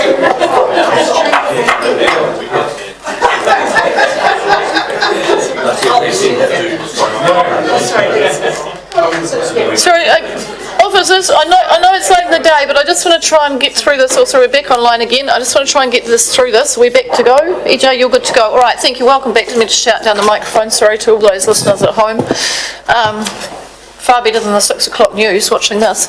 Righty-ho, we just got to finish this off. So, councillors, have you got any... In the attachments, you've got far more than you normally do because the officers have pretty much, they've done a huge amount of work to get the responses back. The words are not the critical bit for me at the moment. It's really the intent of what is there. So if there are words you're not happy with, then they get fed through to Mr. Trigurtha, and he's going to sit down and he's going to sit with all the chairs together, and that's how he's going to do it this year, which I think is a great idea. What do we call it, Mark? We called it a... I don't know. I don't know what we called it. I forget what we called it. We are proposing to have a clinic with the chairs. That may not be all the chairs together. We may sit down with them individually. All right, see how we go. So if you've got anything in here that's you said, gosh, that's completely out of order, or I want to put it to the meeting to have a change of decision, I need to know. Did anyone have any? I asked you to highlight them if you had them. No one's got any highlighted? They're very good. I know you don't like the words, some of you. So when it does say see deliberations report, what does that mean? Through the chair, so there were a number of items which we weren't sure about. How they're going to go? Yeah. Yeah. So we will craft the responses now. Now they've got the... Understood. Okay, so that's what that means. So no one's got any of those? No. Okay, that's good. Well, they're very good. That's a absolute... Well done. It's excellent. All right, so now we've got the omnibus. The omnibus. Yes, we're ready. Omnibus. Here it is. So here we go. The council, we've received the deliberations report. Did we do that? We've done that. We haven't done that, EJ? We did, and now we're noting, where are we starting from? All of these ones. Oh, all of these ones have been passed, so now we're essentially, what would I be saying? So you're just going to move. I move that the following resolutions of council, so that were resolved in principle, are now resolved. What's the word? Not in principle. Formalised. I need a mover and say, well, I will move. Do I have a seconder? The deputy mayor will second. It's the job of the deputy mayor. So, yeah. So where's it, Madam Mayor and Finance Officer, so where's that put us in the running total of our supermarket basket? We are, and the result is? So slightly under the rates cap, but which is very close to. Slightly under? 4.3. 4.3, so we're under 4.3. So you've come in. Not under 4? No. That could be a big, huh? No, it was never going to be under 4 unless through the course of this, councillor, you had to pull some other things out of it. Library could be moved, but yep, okay. So that's where it's at. You can start doing that now if you like, if you feel the need, but I feel you've had plenty of time to signal those. I'd ask for all those to come through, email them through. I have signal, but maybe I'll leave it for debate. But no, for the library, we can't move that. It's basically saying we can't move that in regards to technically. I think, no, the advice was that would be a significant departure from the annual plan that we have not signalled. We will need some significant. All right, so I'm going to move the suite of recommendations, that are the resolution, what we've got here, and the Deputy Mayor is going to second them. Are there any more? As we scroll down, they're all the ones you've already done. There's nothing new in there. You haven't slipped anything new, have you, EJ? No? Okay. Extra chocolate biscuits for the GAs? No, I can't see that. No. If you've got conflicts, what's the advice? If you have conflict on one item, you have to separate the whole thing. No. You can take them in parts. Keep going. We can do them in parts. So. You agree. Is somebody else, has anyone got no conflicts here today? Because we could I can move it, I don't have any conflicts. Okay. Councillor Skinner, do you have any conflicts? Can start a conflict. All right, then you can. No, that's not gonna help us, actually. It's not gonna help us. Multi-level. Yeah, multi-level. So what we'll do, we'll take them all. The Deputy Mayor's going to second them all, apart from the ones that related to Te Hunanui business. No, it'll be fine. You're fine? Yeah. No, the advice is we're fine. We've had to do this before. They've all been through, right? It's been moved and seconded. We got any debate? Yes. Councillor Skinner and Councillor Barker. And I'm timing. Go. Last time I did an extra 30 seconds. I always find it difficult, I don't find it difficult, these rate rises are untenable. 4%, 3%. We talk about CPI. In fact, your husband put a very good article on CPI. I think he must have taken it's a good article in the State's paper in regards to CPI. He took a leaf from my Didn't know you wrote in the paper. On CPI, he outlined it. I was sure it was word for word from my sermon the other day. So congratulate him on that. Serious. It's this long. It was CPI. But no, on a serious matter, this constant increases, and we judge it by CPI, but reality, the people's incomes don't go up by CPI. And we're more and more pushing out the families of Nelson by these increases. Not us alone, but various things that are going up. This all adds to another straw on the camel's back. And as I've constantly said, and I think you have said also, Madam Mayor, is that we want Nelson to be an ideal, great place to bring up families. And I think it's been a line of yourself, and I agree.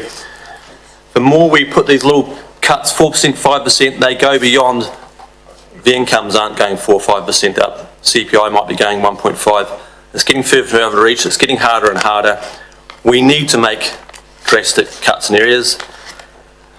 I'm going to support this only because I felt we have done well with what we've got in front of us, but we're hamstrung by decisions we've made in previous councils, previous years. Decisions we've made in a long-term plan, decisions where organisations have come to us asking for some finance to help them get started, and we've come to the party on that, and then they've come back, and then they come back, and then we've just said, right, make it easy, we'll just make it for the next 10 years. And so we've got these, it's a bit like having loans on various bits of equipment for your business or your family, and you can't make any further cuts, doesn't matter what the budget advice you get, because you're already stuck in these loan agreements or subscriptions that you've made. All good things, they all seem to add up, but you just get your head further and further out of water. And that's where I feel like we are. We're just like this. There's another stretch left more and you're out over your ability to breathe.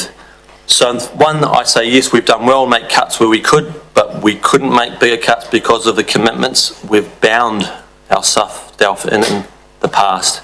And we will need to very shortly make some very drastic, but not drastic, but necessary budgeting cuts if we're going to try to keep sustaining. This idea of, while we're under the cap of 4%, you keep doing that, that cumulative is the next thing. After 6 years, 7 years, you've doubled your rates bill, and that is not sustainable. So I do not approve of these 4% rises, making us feel good because we've put ourselves under a cap, so we've actually won. Quite the opposite. We should be hitting it. What rate we should be hitting it, not at the CPI, we should be aiming at what income increases are. If income increases are at 0.5%, 0%, that's what we should be aiming at. That should be our goal. It might be difficult, but sometimes you've got to save like it hurts. You have to save it like it hurts, and we haven't in the past, and now we're hurting. We're getting these good things like climate change opportunities that might be coming up.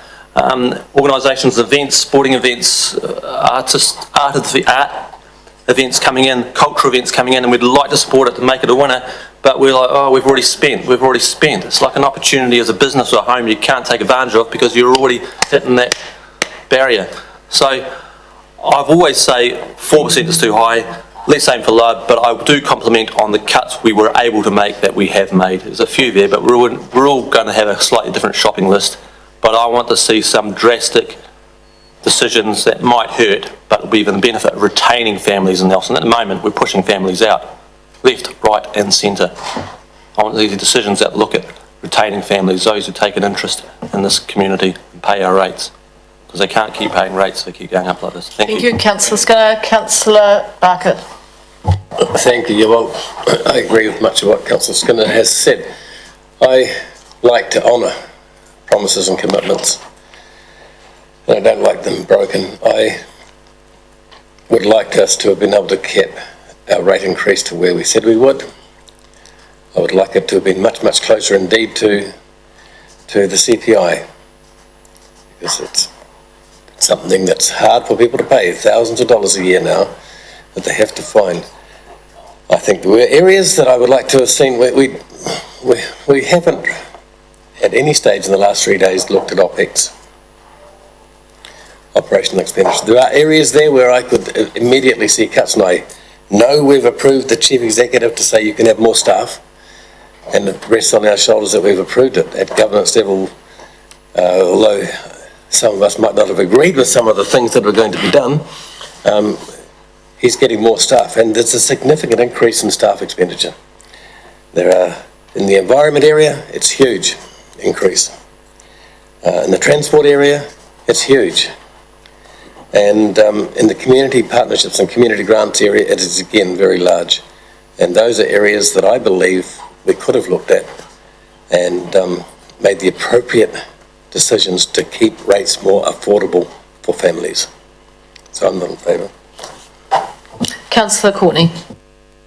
Thank you, Madam Mayor, and I endorse what Councillor Skinner has said and Councillor Barker, because out there in the community, people are struggling.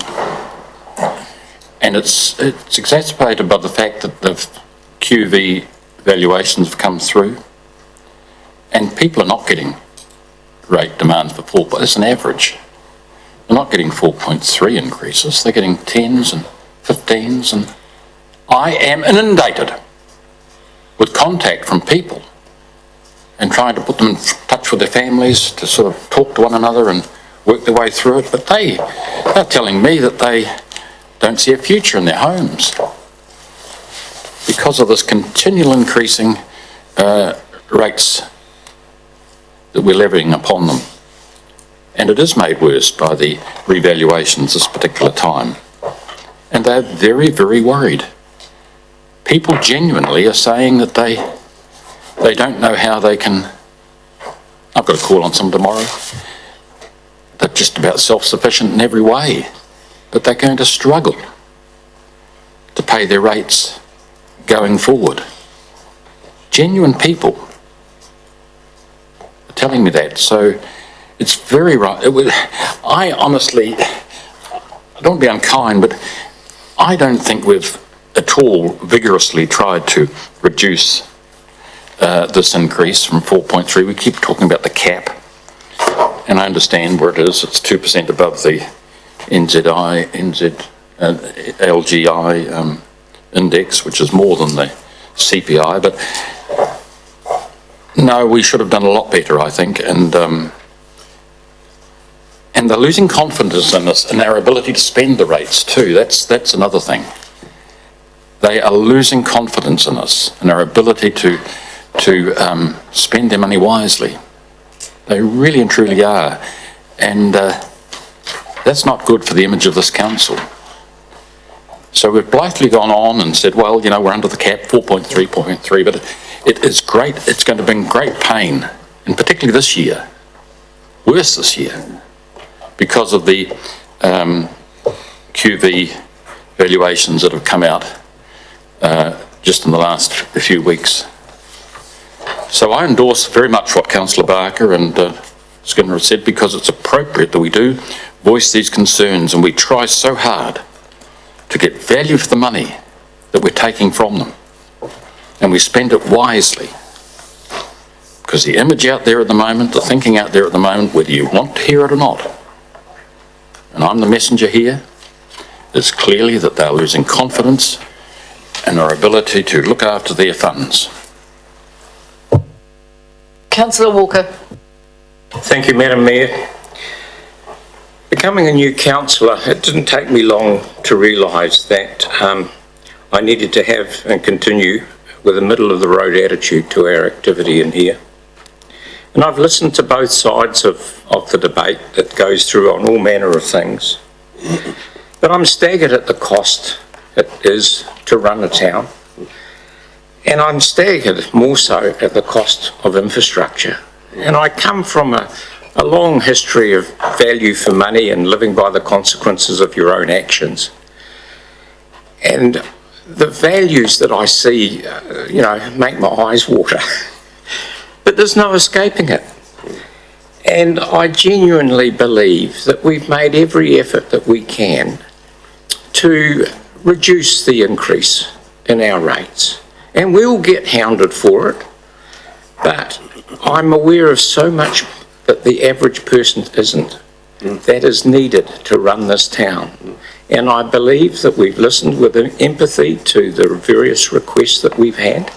And it would be great if we had a bay full of oil rigs and we were pumping and cranking, but we're not. And so we've got to live within our means, and sometimes I think we're living beyond our means, and we probably are, if you look at future generations. But I believe that we've done a pretty good job. Councillor Walker. Councillor Matheson. Well, Madam Chair, probably maybe the swan song for me, but I have to say to you that I've sat through a few of these now, as has Councillor Barker. And one problem local government have is explaining to the public what they spend the money on. You just have to take a walk through the streets to understand that we do the footpaths that they stand on. We do the parks that they play on, right? We do the water that they drink. We do all those fundamental housekeeping things that makes this place tick. There's such an expectation that we're going to do that they overlook the cost associated with it. So they end up complaining about a festival or something they didn't go to or something they ever used. But at the end of the day, we run the engine room for them. Mike Ward did a great thing one year. He gave a breakdown, not just the pie chart, but he kept saying we have spent a cup of coffee on roads. He got it down to that. So people say, well, our roading program is only going to cost a cup of coffee when you spread it. Sometimes you have to get that simplistic to people to understand when they walk out the door of their house that everything that surrounds them there is provided by this council. I don't like rate increases like anyone else, and I think we're all as prudent as we should be. But at the end of the day, you've got to add up, are we going to move forward? I remember a mayor prior to me, and I think somebody else on the other side will remember this, who went for a nil rate increase. No, he's no longer with us. That one isn't, he's with us, yeah. But he wasn't the mayor. And he's no longer with us, and he wanted on an election year to have a zero rate increase. It took nearly 9 years to get the engine going again. And I was in the unfortunate position of looking, I think, in my first year at 15%. Well, that didn't go down very well, but we couldn't do anything else because we had gone back so far. So you don't do that. You know that you've fundamentally got to run this city and you've got to move it forward and you've got to provide opportunities. You've got to look to the next generation to replace us. You've got to do all those fundamental things. And to do that, you need a dollar. So I think we're pretty prudent. I think what we do with our money is good. I'm a great infrastructural man, you know that. I'd rather bury it all under the ground and make sure that the veins in our city's arms are all clean and running. But sometimes it costs money, and I think one on the horizon which is going to have an effect is going to be the price of oil. It's getting completely out of control, and look out, because that affects just about everything we do. Otherwise, I'm happy to support this and get on with the next year. And everybody just smile and behave themselves. Cheers. Thank you. Councillor Rutledge. Thank you, Madam Mayor. This is obviously the final AP in my first term, and it's been interesting seeing and learning as I go. I suppose at this point I would have really hoped that I'd feel really good about what we're signing out, and and that it was going to be a great step forward. I don't have that feeling, which is disappointing. It does leave me wondering about this annual plan process. You see well, it would be thousands of hours that the organisation puts into this process, where I think only 40% of councils now do this. And you ask yourself, has this really moved us forward?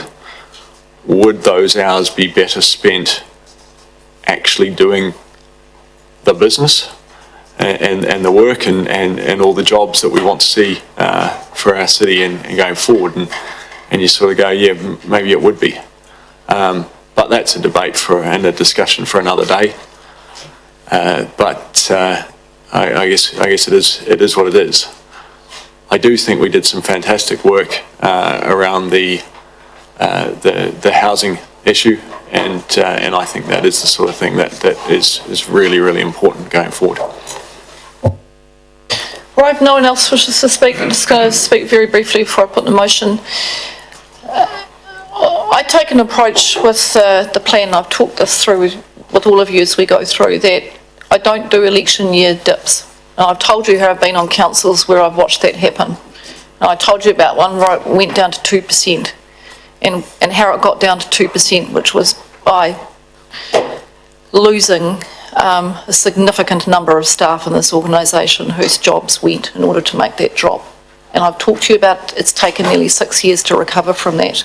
A little bit similar to the Deputy Mayor who faced the zero and then the recovery from that. But what we've been able to do is actually stick pretty closely to the long-term plan projections that we had. And I think that's something to be proud of. We came into this process and we had some pretty big infrastructure areas to catch up 6 years ago.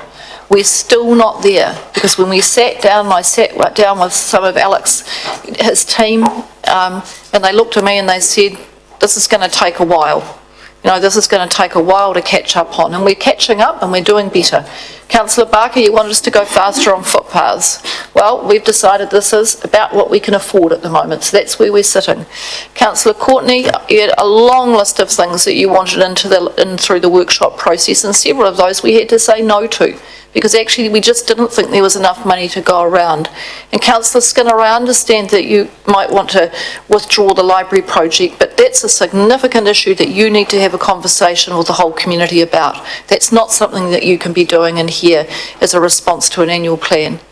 It's been hard to get this one through, and when we started I said this is the hardest one I've ever done, and one of the reasons for that is because we've gone through a revaluation process, but also because what we've recognised through your frustration at sitting at this table is you want to get stuff done. And one of the things that you need to get stuff done is you need good people in this organisation. And I think we've made some good decisions. I'm sitting alongside a chief executive who I think understands how to build a good organisation, and you are seeing the benefit of that now. And he's given you some really sound advice about getting quality staff, the right people in the right jobs, and if we do that, actually we can really deliver what this community is about. And very much some of this here is about taking that step. It's a tough decision. Yes, you could have had a 2% rate rise, just like I've had before, but I know what happens the following year, and it's not pretty. So I want to thank you for supporting us through this process. Just want to close by saying an enormous thanks to the staff that sit beside me, over here, with all the governance advisors, every single person, the customer services officers that receive the submissions. I really believe in this process.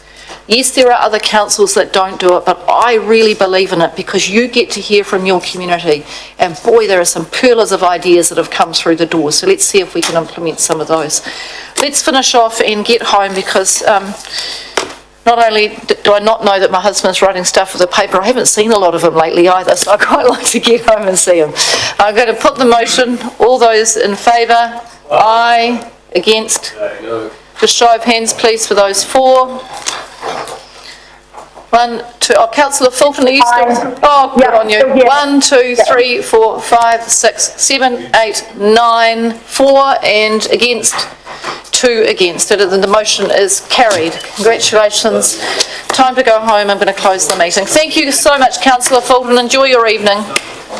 It was an advertisement. Thank you, good night. Night.